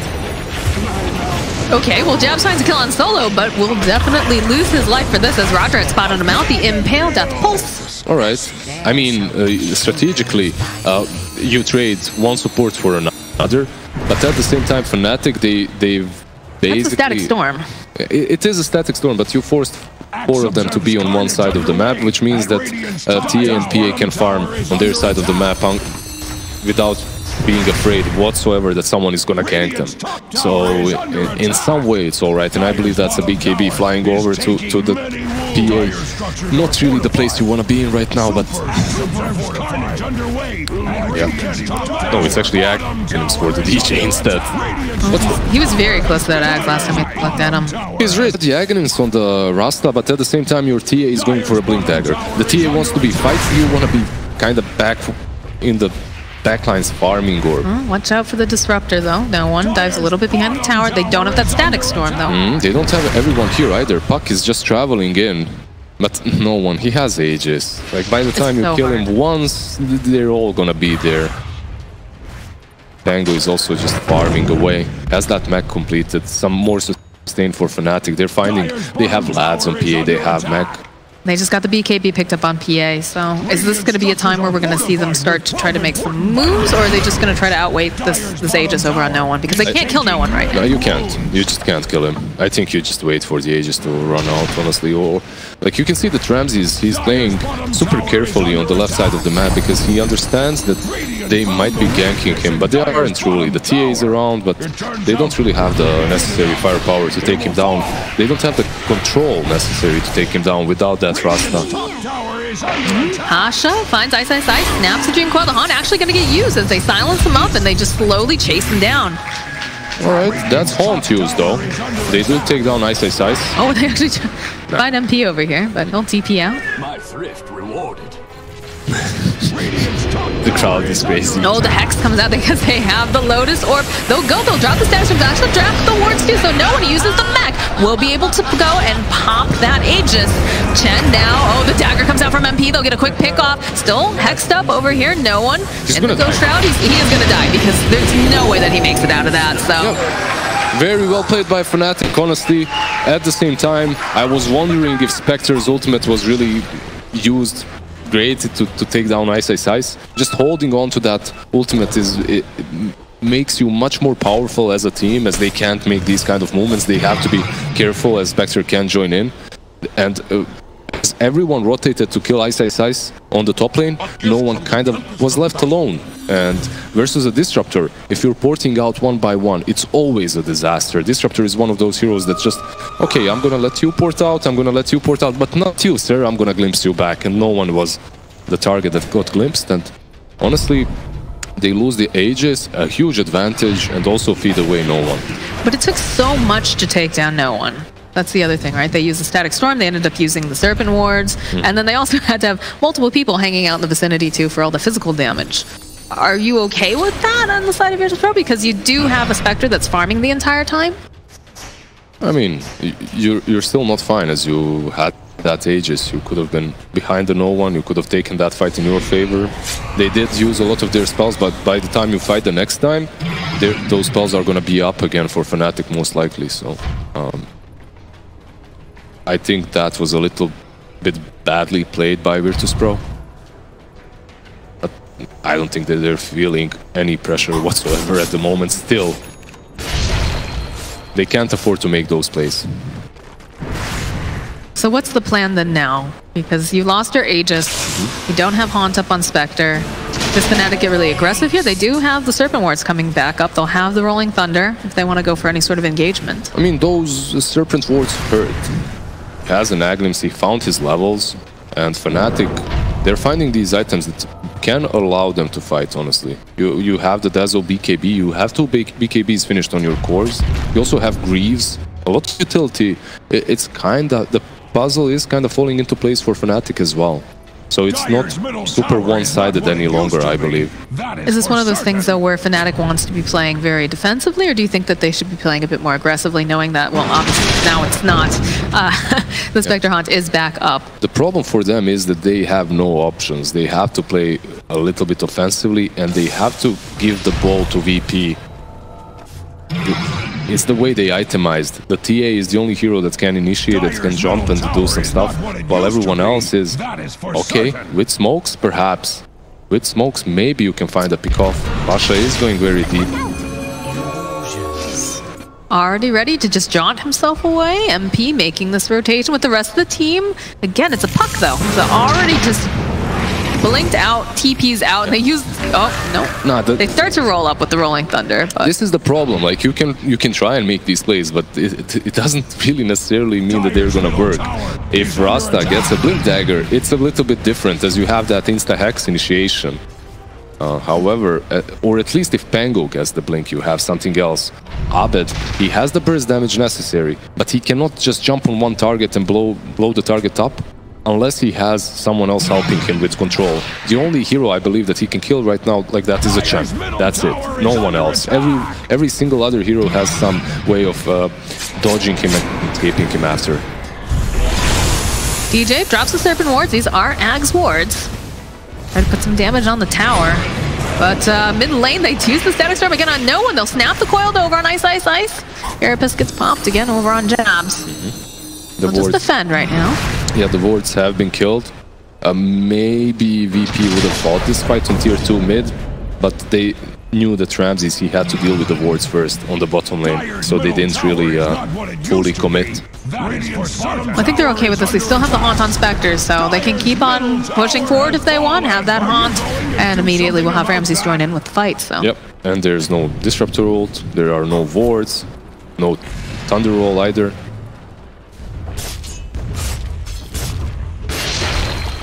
Would you prefer to see DJ go very aggressive and pick up, because we saw that he had plenty of farm, right? He's got a completed Aghanim Scepter. Not even going for the blink, he's going to be going for the BK next. This is the DJ special build. DJ special. DJ special. This is what he does. He goes for Axe, he goes for, well, not necessarily always Axe, but he does get this BKB. He values it a lot on Shadow Shaman, and he makes it work most of the time, so I can't really judge him for that. He likes the item progression. It does make sense in this kind of a game as well, as he's going to be able to keep those long shackles out on these targets of VP, and without being stunned, without being silenced.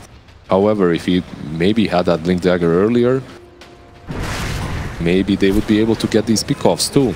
Because it does feel like a very pick-off lineup that they have on Fnatic. And it, you know, I'm not a pro player though, so. You're fine, Mox. Come on. Thanks, Lizzard. Got some of those Spectre illusions. I saw you winning those stacks with Slacks. Do you know how hard that is? Oh god, don't. I'm gonna have flashbacks. But you were winning with him, so you're good. You're fine. I just hear him yelling at me the entire time. Oh god. But VP gonna just walk back here, again feeling very confident. He's the Haunt's on cooldown, they've got a Basher online. And look at no one's net worth right now. Yeah, no one is on fire.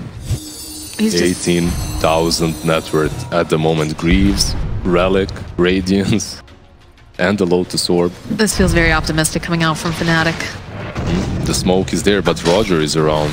He might break it. The thing is, Rosh is up, and you can see Pasha, yeah, he's trying to scout it. A huge good thing about TA is the fact that she can always place traps in that pit, so you can't really sneak that Rosh away from her. While with that Dazzle, with the Rasta wards, she can definitely do that against the VP. The Spectre's getting scarier and scarier.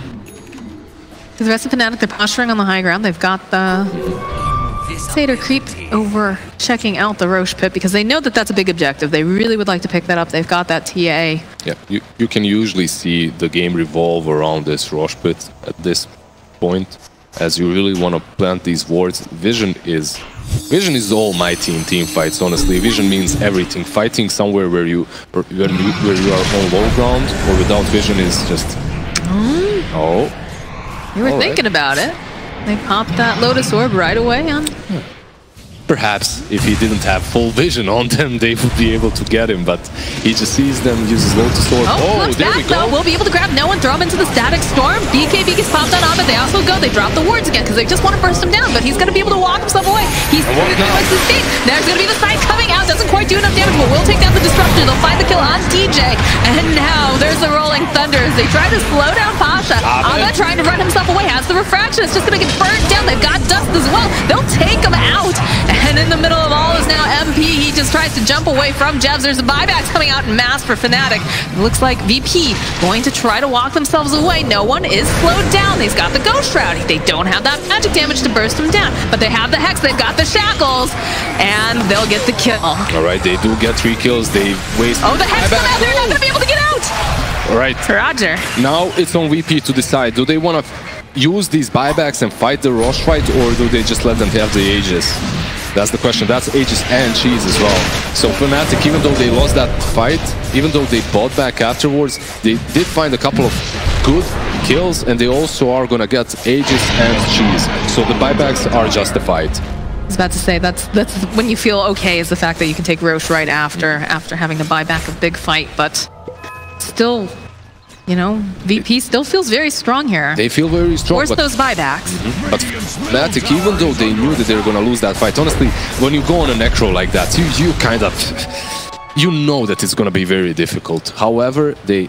Kale, alright. However, they use their buybacks. They fight very close to the Rosh pit, which was very important. I believe Fnatic forced that fight on purpose right there where they forced it, just to be able to run into the pit afterwards.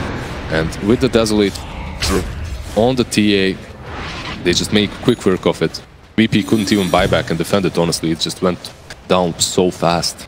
Fnatic just feels like they're good multitaskers a lot of the times, too. They'll take these really good fights and somehow always manage to change it into another objective, whether it's Roche or taking a tower, like the positioning of wards. Pasha, it's going to be... Oh, but we have DJ. It's going to be the jump for the Hex, the Shackles, and MP just trying to get that kill. There's a big crit. DJ special, once again. Finally, he finds these pickoffs with the Hex, with the Shackles. If he finds the good positioning, this hero is just way too strong versus VP right now. And VP, they are looking strong, as you said, still.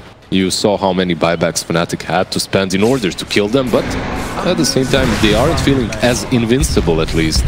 Not at all. The traps popping everywhere. The glimpse comes back over on Ramsey. The Hex comes out, follows this back. They're going, they use the Serpent Works. BKB, they just take out Ramses. Does have buyback, immediately buys back. There's going to be buyback coming out from Puck too. Pasha wants to be a part of this. Abed trying to run himself away now from no one. He's ticking down slowly but surely. Dagger comes out, the refraction slowly burning down. Pasha, they'll pop the Aegis. Are they going to be able to get him again? They need to, honestly. I don't see how he gets himself out here. No, they have a sight. And with the sight, 155 seconds on the sidelines. He has used that buyback prior to this fight, so he's gonna have to wait a long time to fight VP. And if you are VP right now, you just go straight down mid. iSkyCloud. Oh, iSkyCloud is trying to make space. The silence slowing him down, Impale, and he's out of here as well. He's out. 108 seconds. Does have the buyback though. They do have the Carty. The Carty is alive. Is that Solo's Carty? It's Solo's Carty. Never mind. Yeah, of course, it's a dire one. Look at Ramses just go running right down there. They're gonna have to wait for creeps, but the creeps are coming, so they're gonna push. I think this might. Look at that! Look at that! Just the swing. Yeah, that's one. It's so neck and neck right now, Lizzard. I don't know if it's gonna continue being like this. 100 seconds without the TA. Is this even only one side? Is my question. Pango does buyback, but that's not enough to repel VP at all. They will have the Disruptor up soon, and he does have Static Storm, so they can try to create some sort of chaos. They have Rolling Thunder. I definitely doesn't want to go running in there by himself, though, because he'll just die back.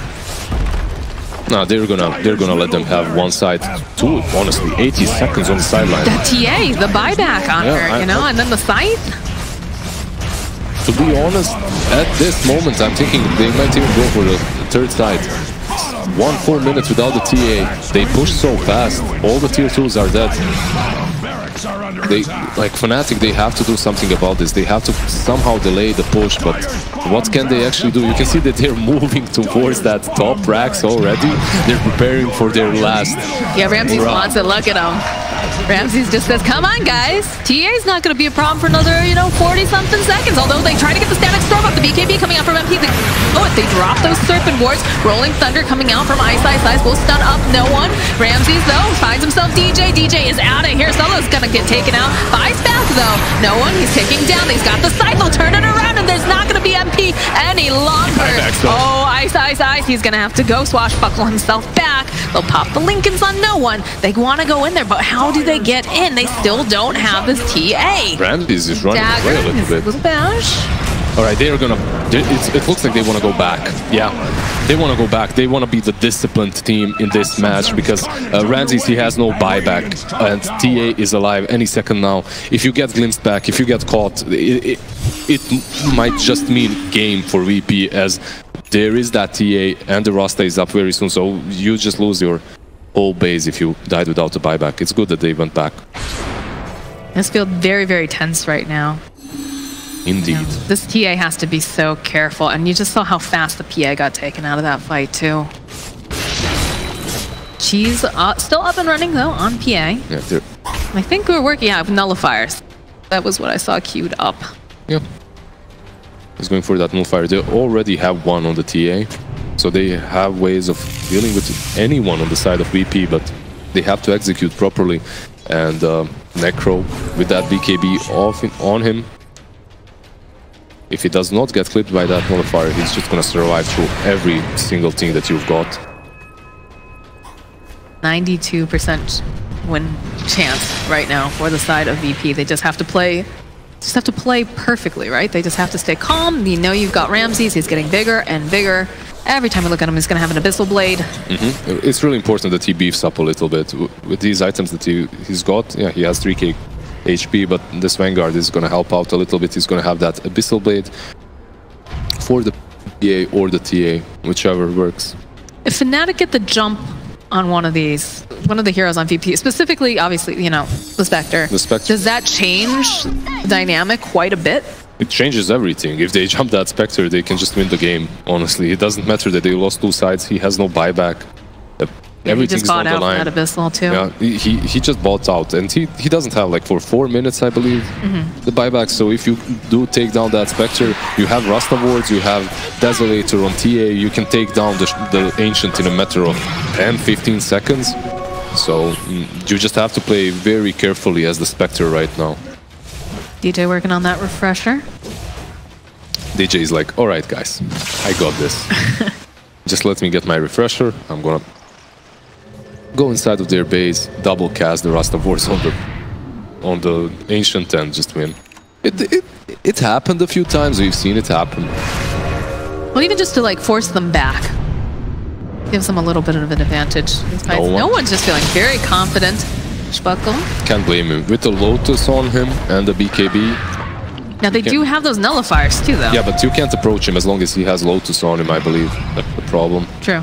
And the Divine Favor card, he just wailing down these Raxes. Just look at this. Yeah, Dagger just gets thrown right back at the PA. This is literally just no one. He's like, hi. Hi, guys. Okay, they'll get the jump up and they'll find a kill immediately on Abed. He's gonna have to buy back. BKB on no one, just wants to focus down these racks right now. Team moves back a little bit. Under strikes, Enter gets a nice stomp. Nah, the Glimpse is not there. He has the Lincolns, so they couldn't really get any pick off after the buyback on the TA. That's pretty scary. It feels like, you know, it's everything on the line, right? Because you don't have the buybacks. You have very specific heroes that need to be alive to make these fights work. And it just feels like there's no breathing room really for either one of these. It would be a little bit more obviously for VP, right? Because no one is so... It's a bit easier for them as well as TA has bought back. So the Spectre is going to have that buyback soon. And after that, you can just run and die and then buyback and haunt into the fight again. Which makes it much easier for VP to execute these fights without really worrying way too much if the Spectre is going to be blown up first or not. Not bad. That cheeky puck.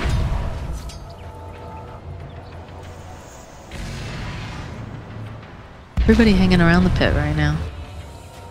It's like Fnatic will just make their way over to the bottom half side and try to keep farming up. DJ just still getting his refresher, slowly but steadily moving towards it. And I wonder if his farming patterns are the reason why they're playing a little bit slowly at the moment. Do you think they're waiting for him to try to get the refresher up and running? Maybe they're waiting for the items on him, but most importantly, they cannot afford to lose that TA. This could be a really big fight right now. They're smoked up on the side of VP. Yeah, VP has, I believe, a little bit better positioning as well. No buyback still on Ramses. Oh, the Dream Coil comes out immediately. The Abyssal Blade, he's got that BKB, but there's just so much damage. Abed is in for trouble. He'll go eat the cheese. And now DJ just gets focused by Ramses, who has his own BKB. He's going to turn his attention. Abed trying to run himself away now. They get the Scythe off just to hold him in place. Doesn't quite do enough damage, but they will take down the TA. There is no buyback for TA as Ramses just goes waltzing into the base. Just straight to the Raxes. The TA is dead. It's very unlikely that Fnatic is going to be able to hold this S3. The PA just does not dish out enough damage, and she's going to be so careful too. Yeah, that Impale Rolling Thunder comes out from Ice. We'll try to focus down Solo over here. Solo, oh, but the Abyss comes out the dagger. Solo's still alive. He's going to be able to run out, and the GG gets called. Is this another game one curse for VP Box? VP, you know, the classic VP. Game number one throwaway pancake, you know. They're just testing out. Roger flexing a little bit, stretching. With that Nyx Assassin, he definitely flexed over Fnatic in the last game.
ban.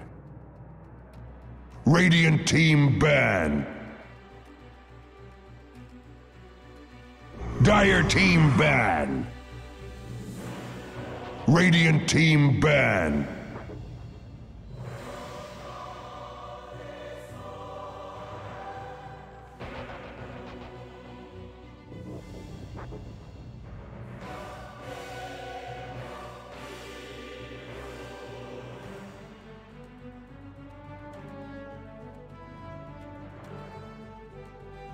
Ten seconds remaining.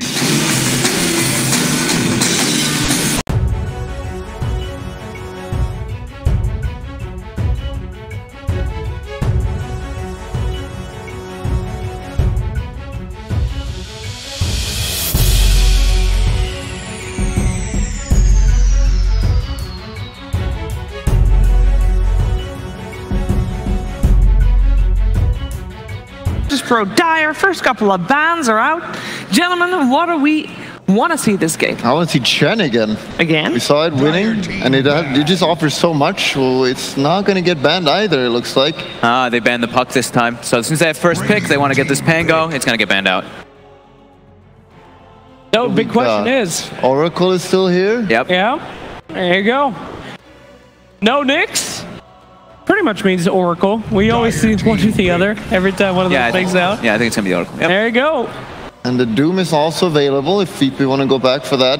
It had not the greatest success yesterday, but it did fine. Fine? Fine. Picking up the team fight already, okay. Hey man, might as well secure it now. Puts a lot of limits on what Fnatic might be able to do in their kind of style. And there's another deny. They're taking the enemy heroes. Very smart.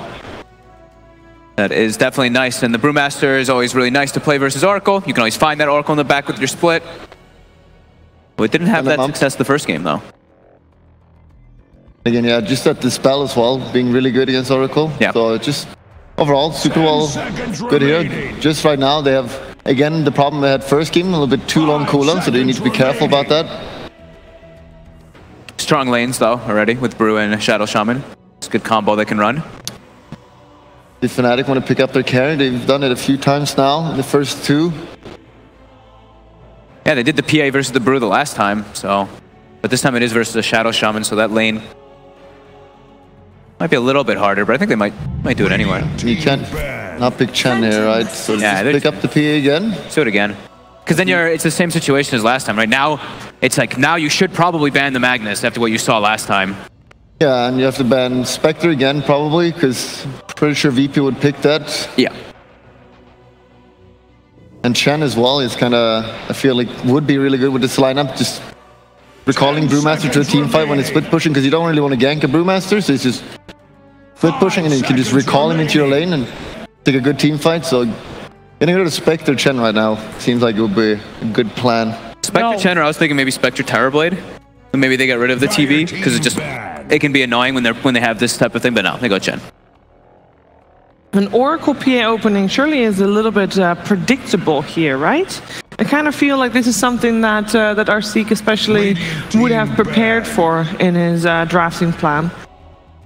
Yeah, I think you're absolutely right on that. Very meta picks and very easy to kind of plan your way around there, and I think they're doing a pretty good job of it already, Sheeves, with the Brewmaster answer. So. For sure. The Mag indeed banned, the Chen banned. Yep. What would Solo play? He's gonna play a simple Bane maybe this game? To grab the PA when he jumps in? 5 seconds remaining. That's one way to deal with it. I like your more traditional saves, though. I think the Shadow Demon was a good one. You know, even in Outworld could come in. It is good against Oracle. Right, Spectre going to be banned out this time.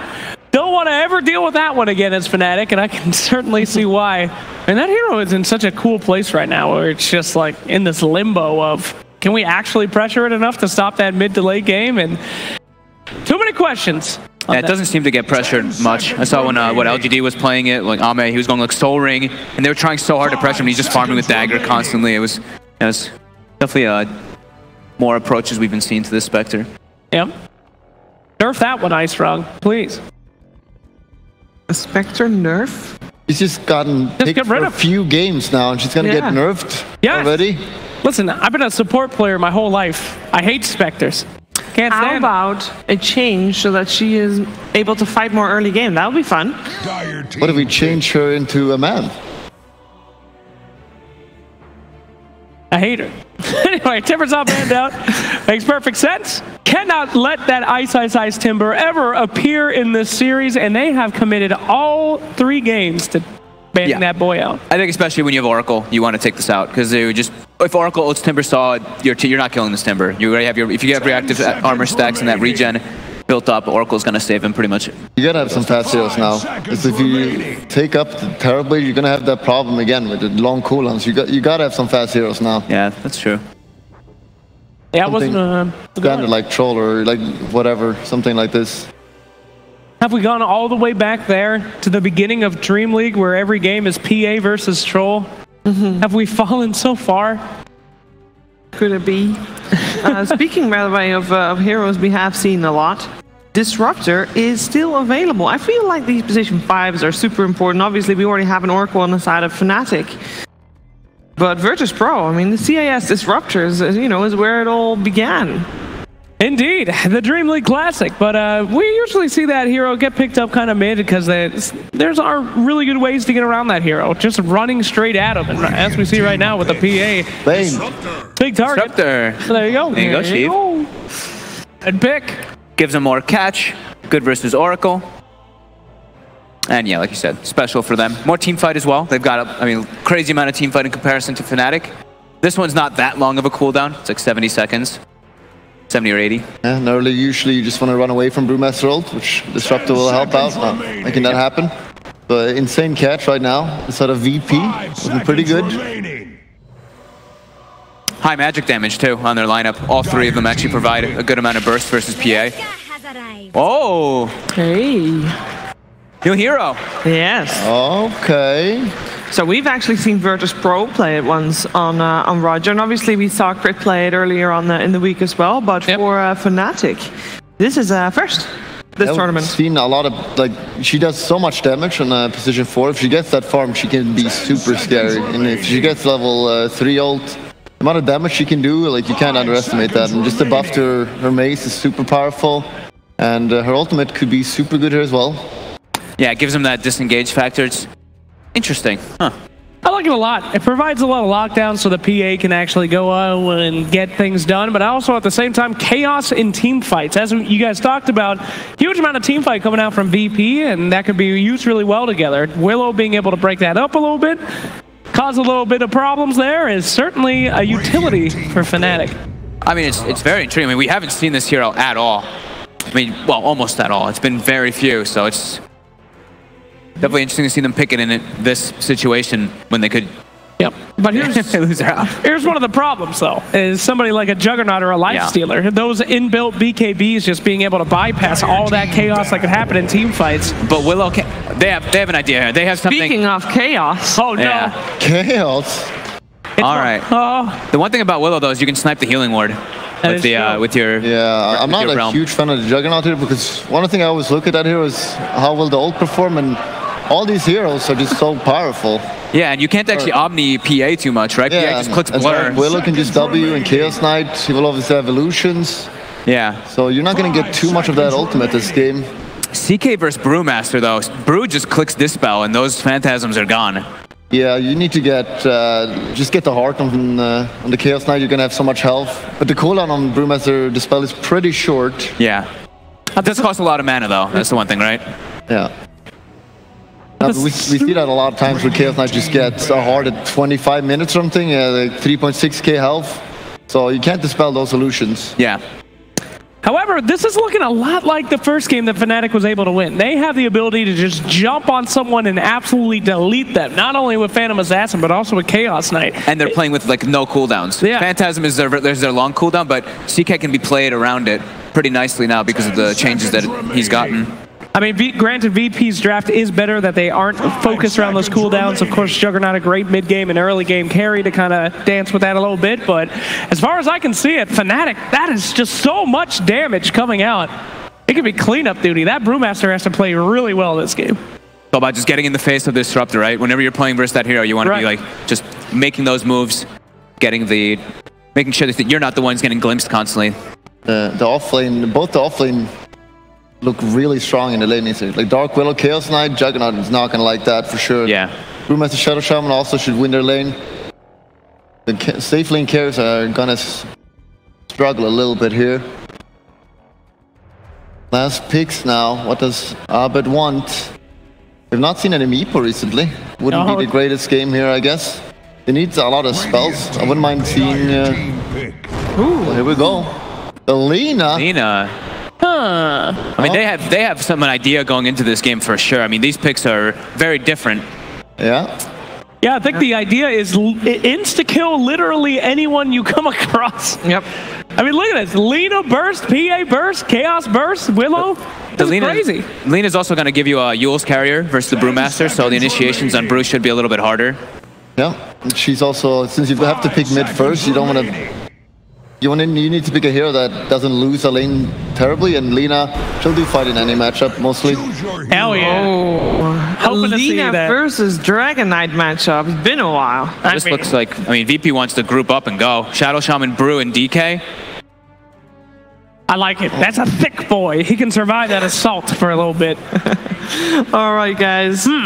What are we thinking here for game number 3? Who will join VG Gaming in the grand finals? Blacks? Let's see. Dragon Knight, we have seen him do really well against these kind of bursty lineups. They try to go on him, he sustains, and they fight back. However, all they got on that sustain is Healing Ward right now, and I love Fnatic's draft with their playstyle. I gotta go for Fnatic on this one. It's gonna be a murder fest. I'm gonna go VP. I actually like their sustain. They have team fight. I think they can actually get the ball rolling. They can control the team fight with the Shadow Shaman and the Brewmaster, so I'm gonna go them. I'm also have to go with VP. I'm feeling the Brewmaster pick again with just a spell. It's going to be super powerful here. So if Pasha is going to have a good game, he's going to just carry his team like he's done a few times this tournament. So let's go Pasha. All right, I'm going for Fnatic this one because I think they can play very fast, and we have seen Fnatic do very well when they can play fast. It is going to be a very exciting match regardless of who you favor here, though. Of course, make sure you're putting your MVP vote in the chat. And of course, an exit Stockholm. Are you ready for this game number 3? Let's head over to Moxxi and Lizzard. Game number 3, hype! Are you excited, Lizzard? I'm so excited, honestly. And game number 3, VP versus Fnatic in this lower bracket finals. The draft, Fnatic, they're pulling something different out. Like the PA is honestly the same hero that they've picked 3 times now in a row. They haven't really picked a lot of her before. However, in this series, they're relying on that PA and Alina to be that firepower that they need to take down these beefy boys of VP. But is it gonna be enough? Versus the DK, versus the Panda, versus the Jug with the Healing Ward, versus the Rasta Wards. Oh my god, I don't wanna continue this. They have an amazing team fight and pushing strategy going on the side of VP. I can't wait to see what's going to happen with Fnatic draft, though, because we've been seeing, you know, every once in a while we see these very unique drafts, right? We saw the 5-core draft coming up in Virtus.Pro before, and now today with Fnatic, you know, we're seeing some heroes that we don't normally see. We've got the Chaos Knight, you've got the Dark Willow, that Lina, which used to be super popular. It wasn't picked up in some of these games now, but here it is, and it's a lot of stuff to kind of fight through. We get the Dragon Knight, too. Very early aggression. So with that Lina, they do have the burst that's necessary to take down, let's say, a Panda in 1 stun, or even the Dragon Knight if he does overcommit or go over his boundaries, right? That CK, as they called it on panel, though, he suffers a little bit versus the Brewmaster. Bulldog said it, just build a heart, but just build a heart. Yeah, that's typical. That's typical Bulldog. Just go build a heart. Build a heart. Build a heart. That's the problem. Find it somehow. Roger and Jab's gonna go for that rune. And Roger grabbing it up. 2 each this time around. I think the laning stage is very important for Fnatic. They started as 3 on this bottom lane, and I can understand that they should pressure Pasha a little bit. However, if they leave CK alone on that off lane, how much is he gonna be able to get versus the Disruptor and the Jug? But they're just gonna zone him out of that lane. So it is gonna be a little bit problematic. However, Roger, seeing the trial lane, instantly adapts He's gonna creep skip there, but at the same time, Dark Willow rotates top. Dark Willow, not really a hero that we've seen played a lot. VP, they have picked it. Fnatic can use that hero obviously as well. DJ is a versatile player. And Dark Willow did get buffed. Like the cooldown on Bramble Maze is much shorter than it used to be. And these two heroes, with Brambles, with the stuns, with the Reality Rifts, they can take down the Disruptor or even the Jug if you use this spin. And that's the problem too, when you've got this Chaos Knight, he needs to be able to hit these creeps. He's not one of those heroes that's able to go off into the jungle and recover very quickly. So having the Dark Willow make that rotation to the top lane, going to be able to put out some more harass and also secure that farm. Although, looks like Roger has made this rotation as well, as they're going to try to just put some pressure on him. Top lane, Ramsey's very low. Ice. With the crits, you also heal right now, so because of that, this hero came back into the meta. Actually, in the DreamLeague qualifier, CK was picked on the offlane quite a lot, as you could trade hits fairly well. Once you hit that level 3, you take level 2 in the crit, you just heal yourself up all the time, and there are rarely... I actually don't think there are any carries that can sustain versus you.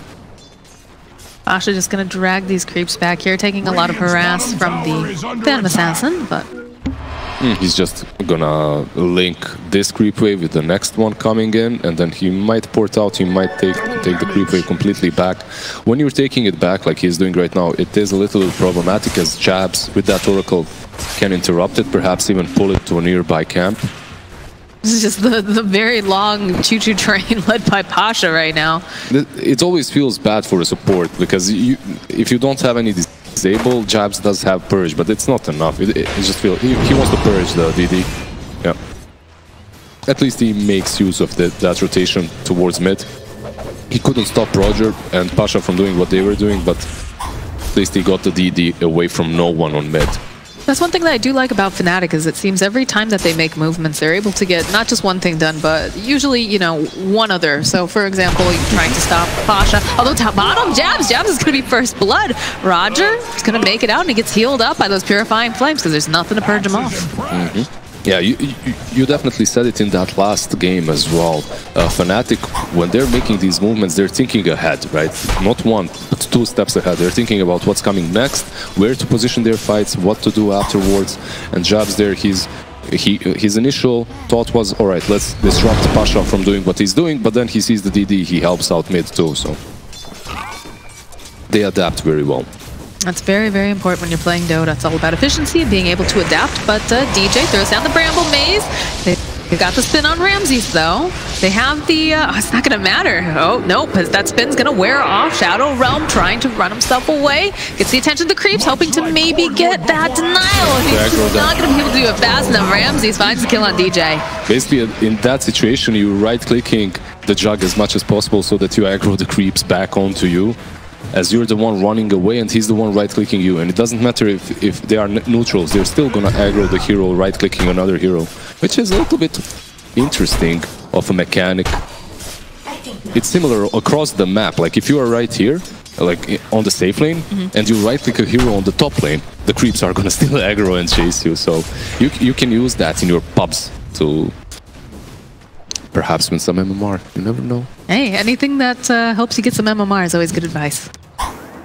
Roger, dagger, can jump forward, has that ether shock. Pasha will rotate, take some of this off. We'll hold him down though with that root. They just need a little bit more damage, but they have the shackles on this PA. There'll be the burst coming out from Purifying Flames. One more hit will do they got him. MP now has to just get himself away from Pasha. Looks like it won't be a problem. If you are Roger right there, you're not a happy little camper whatsoever. You want to be putting pressure on the Oracle and on the PA. You don't really want to be feeding. You don't really want to be dying on this aggressive dual lane. Lena just got a haste. Yeah, and comes up and zooming over. There's going to be the root to have the Light Strike Array, and they should be able to take out Pasha. At the same time, Roger, he might fall. Wait, what's happening? Okay. Roger? Can we look? Roger, bye, Roger. Yeah, okay. We love you, Roger. Bye, Roger. Just the wrong place, wrong time, my friend. He didn't buy back. He respawned, he ported bottom, he went and took his own bounty, but he wasn't fast enough to snatch that bounty away from Lina. Abed was hasted, obviously, so he killed the Panda and Roger in the end. A good use of the action right there. At the same time, I believe there's a form used on mid. And yeah, with that catapult, he's basically looking to pressure this tower for as much as possible. They have to be careful about the way they play it. As you can see, there's Oracle nearby. Okay, he's going away. So they will not... If Oracle goes here, you can expect another port to try and kill off no one. But there is Rasta as well. He's so tanky though, it's pretty difficult to take him out. It's difficult, but if he overcommits, it's definitely possible. It's all about this Dragon Knight, honestly, for VP right now. Pasha, he's having a stable lane, it's alright. They have died once, but it's not the biggest deal. They're getting levels. I believe it's very important that no one does not die on mid, and that he pressures this tier 1 and takes it as fast as possible. Jeb wants to purge off that rune. Again. No more double damage for you. Light Striker A gonna get used. Actually, there is Dark Willow that ported mid. But iSkyCloud, he's getting run down now, and Roger making this rotational hold him into place with the shackles, and one more hit. Oh, iSkyCloud! Still, they got him. Find the kill with the E. Still. Middle lane, oh, that's no one taking it down. Glimpse back though, coming out from Solo. That's not They'll heal up the Lina. They've got the Light Striker A. Can they get this kill? They need a little bit more damage. Abed uses the Dragon Slave. He's very low, 18 hit points, and he makes it out. Alright, so yeah, we saw iSkyCloud dying, but I think what was more... Oh, DJ uses the Shadow Realm. They're going to try to hold Roger into place. Can he get away fast enough? Yeah. He needs to get out. They have the Shrine. They're both super low. They're waiting for Lina, basically. That's why they're not using Shrine. Yeah, with the Lina, they're going to use the Shrine. All three of them. Excellent usage of this Shrine. Super efficient. And Pasha. MP. There's this. Oh, right to the Oracle. Just casually tries to body block MP. I think this isn't great. Even though they did take down that Ice in the last few minutes on top lane, they lost Dragon Knight on mid, and at the same time, they lost the Panda on the bottom lane. Oh, they want this kill. They'll hold him in place. Ice just tanking that Omni Slash. Ramses gets the spin off. Ice will fall. Bramble Maze gets dropped down by DJ. An additional kill on the Ice is definitely good for them. Abed? Abed, Dragon Tail solo with this rotation. Gotta grab that haste rune. No haste rune for you, Abed, as he tries to get into the Roche pit. He's got a fairy fire, but... I love how Solo didn't even try to right-click him. He's such a bro, yeah, such a position. Let me body block him. Body blocked him just so the Dragon Knight gets the kill, gets the last hit. And with that Dragon form, and with Lina dead, they're gonna pressure that tier 1. It's very important for Virtus.Pro's strategy to take down this tier 1 on mid, so that Dragon Knight has a freer time rotating across the map. It's basic Dragon Knight dotes. You get those two bracers, power shreds, and you just try and take down as many objectives as possible early on. Is it super exciting? Is it flashy? No, not really. But it gets the job done. Solo is going to get held in place. They have the damage. They just get a little bit more. They're not going to find it now. He might actually get taken down again. Trying to find the skill onto Solo. Has the Chaos Bolt. Is he going to get it? No! With that crit, they get the kill on Ice once again. And with these shackles, can they actually take down DJ? It's no one very making unlikely. this rotation. Jabs is nearby. Yeah. No one rotated top, still didn't take down that tier 1. Kind of wasted a little bit of his time actually rotating towards DJ. We do have the split up and running now on Pasha. MP has to be a little bit careful. Yeah, you could see the ping coming out instantly. He's like, if this guy splits, please, Oracle, port in, save me, anyone else. Well, did he TP top though? Did Jabs just was top. Yep. I don't know if they have that. Anyone can basically. That's true. For the love of God, somebody come save me. Pretty much. Save me from these pandas. Oh, we see the Dragon Knight going for that Radiance. I actually expected Panda to be going for Radiance this game because of CK, because of the illusions, and because of PA. It helps out a lot if she's missing a couple of those hits. However, on Dragon Knight, it's good. No one really likes this item. He's been building it on Razor as well, as long as it fits the game. Basically, that's what he does. He adapts to the game with his item build. Perhaps it's not the best, most common build on Dragon Knight, but in this game I can see it working. Feels like they wanted to get the jump over on the Brewmaster because he saw, you know, the Lina making that rotation with the Dark Willow, but he's got level 6 now. It's going to be really hard to gank him. Can they burst him down fast enough, do you think, with the Laguna, if everything's online? With Laguna, perhaps, and with with iSkyCloud stun. I believe that might be the way of killing him, but without that, it's very hard to burst him down, unless you get him low enough. Oh, the split! They started to roll up with that terrorized Laguna. Brando comes out, they'll go, they'll hold her into place, and then just obliterate on it. They're gonna chase for more! They're still looking for the Oracle. Cyclone throwing him up in the air. Gonna wait. No one's coming to help Jabs. Jabs, he's trying. They try to get the terrorize off. Will get it. Pushing them back. And the jump in coming out from MP. They know there's no longer a split on this Panda. They'll go. They'll use the Curse Crown. They've got the Bedlam. Pasha will fall. Yeah, at the same time, Ramses just bails. He's like, you're on your own, dude. I can't really help you. You're next to a shrine. They have all their spells. You're just gonna fall. So they trade Pasha and Disruptor for the Lina. I think you're fine with that if you're VP. You're delaying that Lina's use even further, so it's alright. You did use the split though. And is that a sign for Fnatic to try to make more movement across the map, knowing that Panda splits down? I'm just waiting to see if he's gonna finish that. Oh, alright, he finished the power threads on CK, and perhaps the CK is tanky enough, like you said, to go and help him out, to go and do some movements with him. Right here, right. Yeah, the Phantasm, he's looking. Will go, drag Roger back, throw out the Chaos Bolt, but in comes Dragon Knight. No one doesn't have that Dragon form any longer. Curse Crown did get thrown out on him. And it looks like they just want to go and get themselves out of this situation, because there's a lot of heroes on the side of VP right now. Kinetic Field coming out.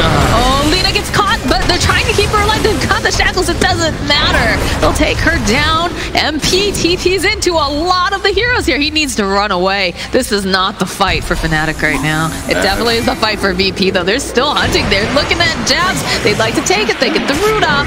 We'll slow him down, though. He's going to try to buy some more time with that Fate's Edict. They'll throw out a casual dagger, but... Solo. Is there a glimpse on PA? That would be huge, actually. 3 seconds. He's crying. Look at him. The they need the vision. They can't find it, though. Can they, though? There it is. Right back into the Static Storm in the cage. The spin comes out. There's just too many heroes. We'll lose MP. This hyper-aggression for Virtus.Pro is what we used to be seeing from them earlier, and they're just crushing Fnatic at the moment. They're just running at them. They don't even have their spells. Dragon form is out. Panda split is not there. Omni Slash has been used. They don't care. They're just gonna run you down because they're so beefy and tanky. Look at these beasts. Well, they had a great time too. The top lane, they took down iSkyCloud, what, 3 different times? You've got, you know, a DK who's very, very strong early. Didn't even have the Dragon form like you mentioned, but this is just a hyper-aggressive draft coming out from VP this time around. And still an aggressive draft from Fnatic, but, you know, when you have this Chaos Knight struggling, it's not going to feel as good. I think that you hit the nail on the head there. Chaos Knight, he got attacked. He used his split, but in a very defensive manner. They used the ultimate of Chaos Knight and then just ran with all the illusions and the hero. And that ultimate is very, like, has a very long cooldown, so it's not that simple to just throw it like the way he did. They spot out DJ here. Do finish the Aether Lens on the Shadow Shaman, which would be very helpful in a lot of these fights, trying to keep his distance, being able to get that lockdown. Yeah, suddenly you're shackling people from the fog. They can't even see you, they're shackled. It's horrible to play versus a Rasta with... Oh, here he is. Oh, Pasha just winding up. There you go. From the fog, the shackles are there. CK is caught. Primal Split gets used. They're going to chase down Ice. And where are we? Okay, Roger. What's happening? The TP comes out from Ramses. He wants a piece of this. The glimpse back into the cage. He split. Get it, though. He dodged it. Get it. Split. And Ice is going to be able to TP out. Do they have it? No, he's out. What the gods? Using that, honestly, yeah, he didn't die, but then again, you do use that split in a very bad way. As now you're not gonna have those 4 horsemen with you, right, for the next fight. So what's the plan right now for Fnatic, right? Because, again, they just used that split. They didn't want to use it defensively. They ended up doing it, though. And they need a little bit more time on a lot of these heroes. Yeah. And look at this, VP's not going to give them any time. They want that blood. They're making this rotation. They want these runes. We'll be able to grab a Dark Willow, having to TP yourself out. Yeah, so far, Fnatic, they are using their big ultimates, but at the same time, they are kind of surviving this aggression. So if you are on the side of Fnatic, I think just farm, just get a couple of items that are necessary to fight against VP, because your heroes, like, they're a bit behind, right? So they need these crucial items on the Lina, on the PA. in order to fight VP. But honestly, I don't think they need only 1 or 2 items, they need a lot. They just don't have the firepower that's needed. No damage right now. Just like that bottom tower gets taken down. They did use the Dragon form for this. They still have Rost wards though. Not sure if they're just going to keep on going. Yeah, Jabs is just like, please don't look at the trees. Love of God. We should be fine though. They've got no idea that he's there. They shouldn't look there. Hopefully for him they won't. And they do have that Dragon form. They don't have the ulti of Panda. They have wards if they wanted. Yeah, there we go. The wards are planted and they're just going to take down this tier 2 as well. They lose their tier 1 top, but I think you're okay with that when you've got this tier 2 down here. Oh, most likely. Not most likely. 100%. 100%. That tier 1 on top falls eventually anyway. It's not really your tower any longer. We just have to let it fall at some point. So trading it for this tier 2 on bottom lane is really good for VP. Fnatic, they have to be... They're struggling right now. This Panda, it just looks like Pasha is doing more than iSkyCloud is. However, no one is caught here. They have a split. They use the split. Yeah, this is good for Fnatic. That's a small victory for them for sure. You force them to use that primal split. Now perhaps you can wait it out and just fight afterwards. This might be their opportunity. Atos on Chaos Knight though. I mean, Atos is a really strong item. The fact that it's you can cast it from so far. On a Chaos Knight though. And do they? I guess they need some more catch, but some of these heroes they don't truly care. Like you use that Atos on Jock, he can just spin out. He's gonna have that Manta soon. Another way of dealing with the spin.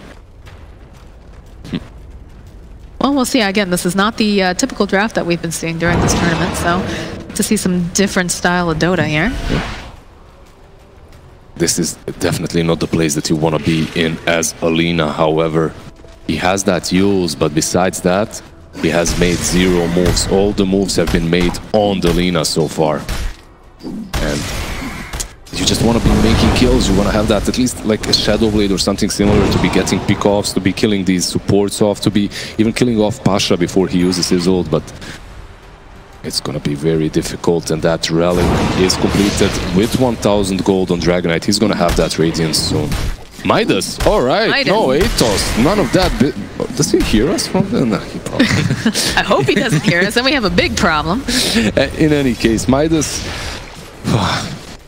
That didn't sound like a very happy sound, though. I'm happier, a little bit happier that he didn't go for Atos. Okay.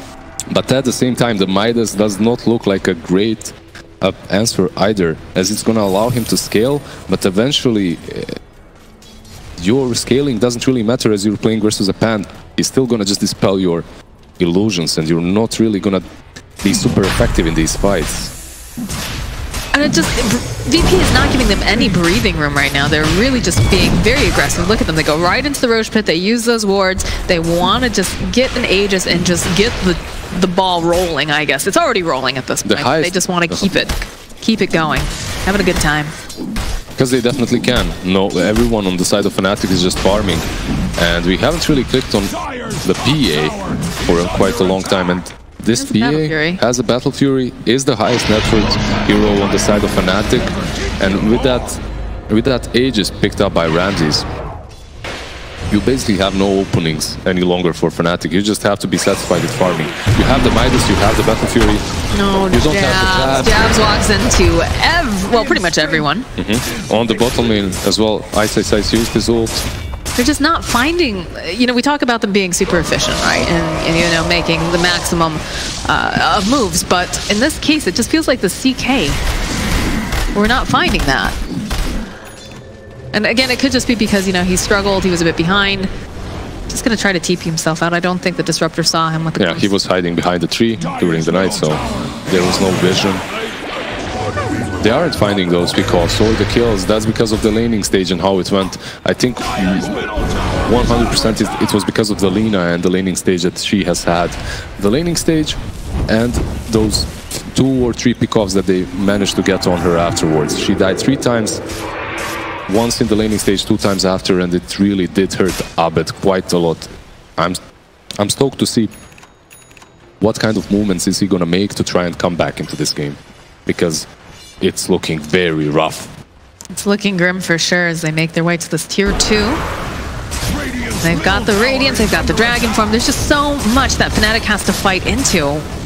It just doesn't feel like they can stand toe-to-toe with VP right now. I mean, with this Dragon form used, without the rust of wards, they can go uphill, they can go high ground, they have the wards. They do have the wards, yeah. You know, it's a lot of tank. They've got that Aegis on Ramses too. He's not too afraid.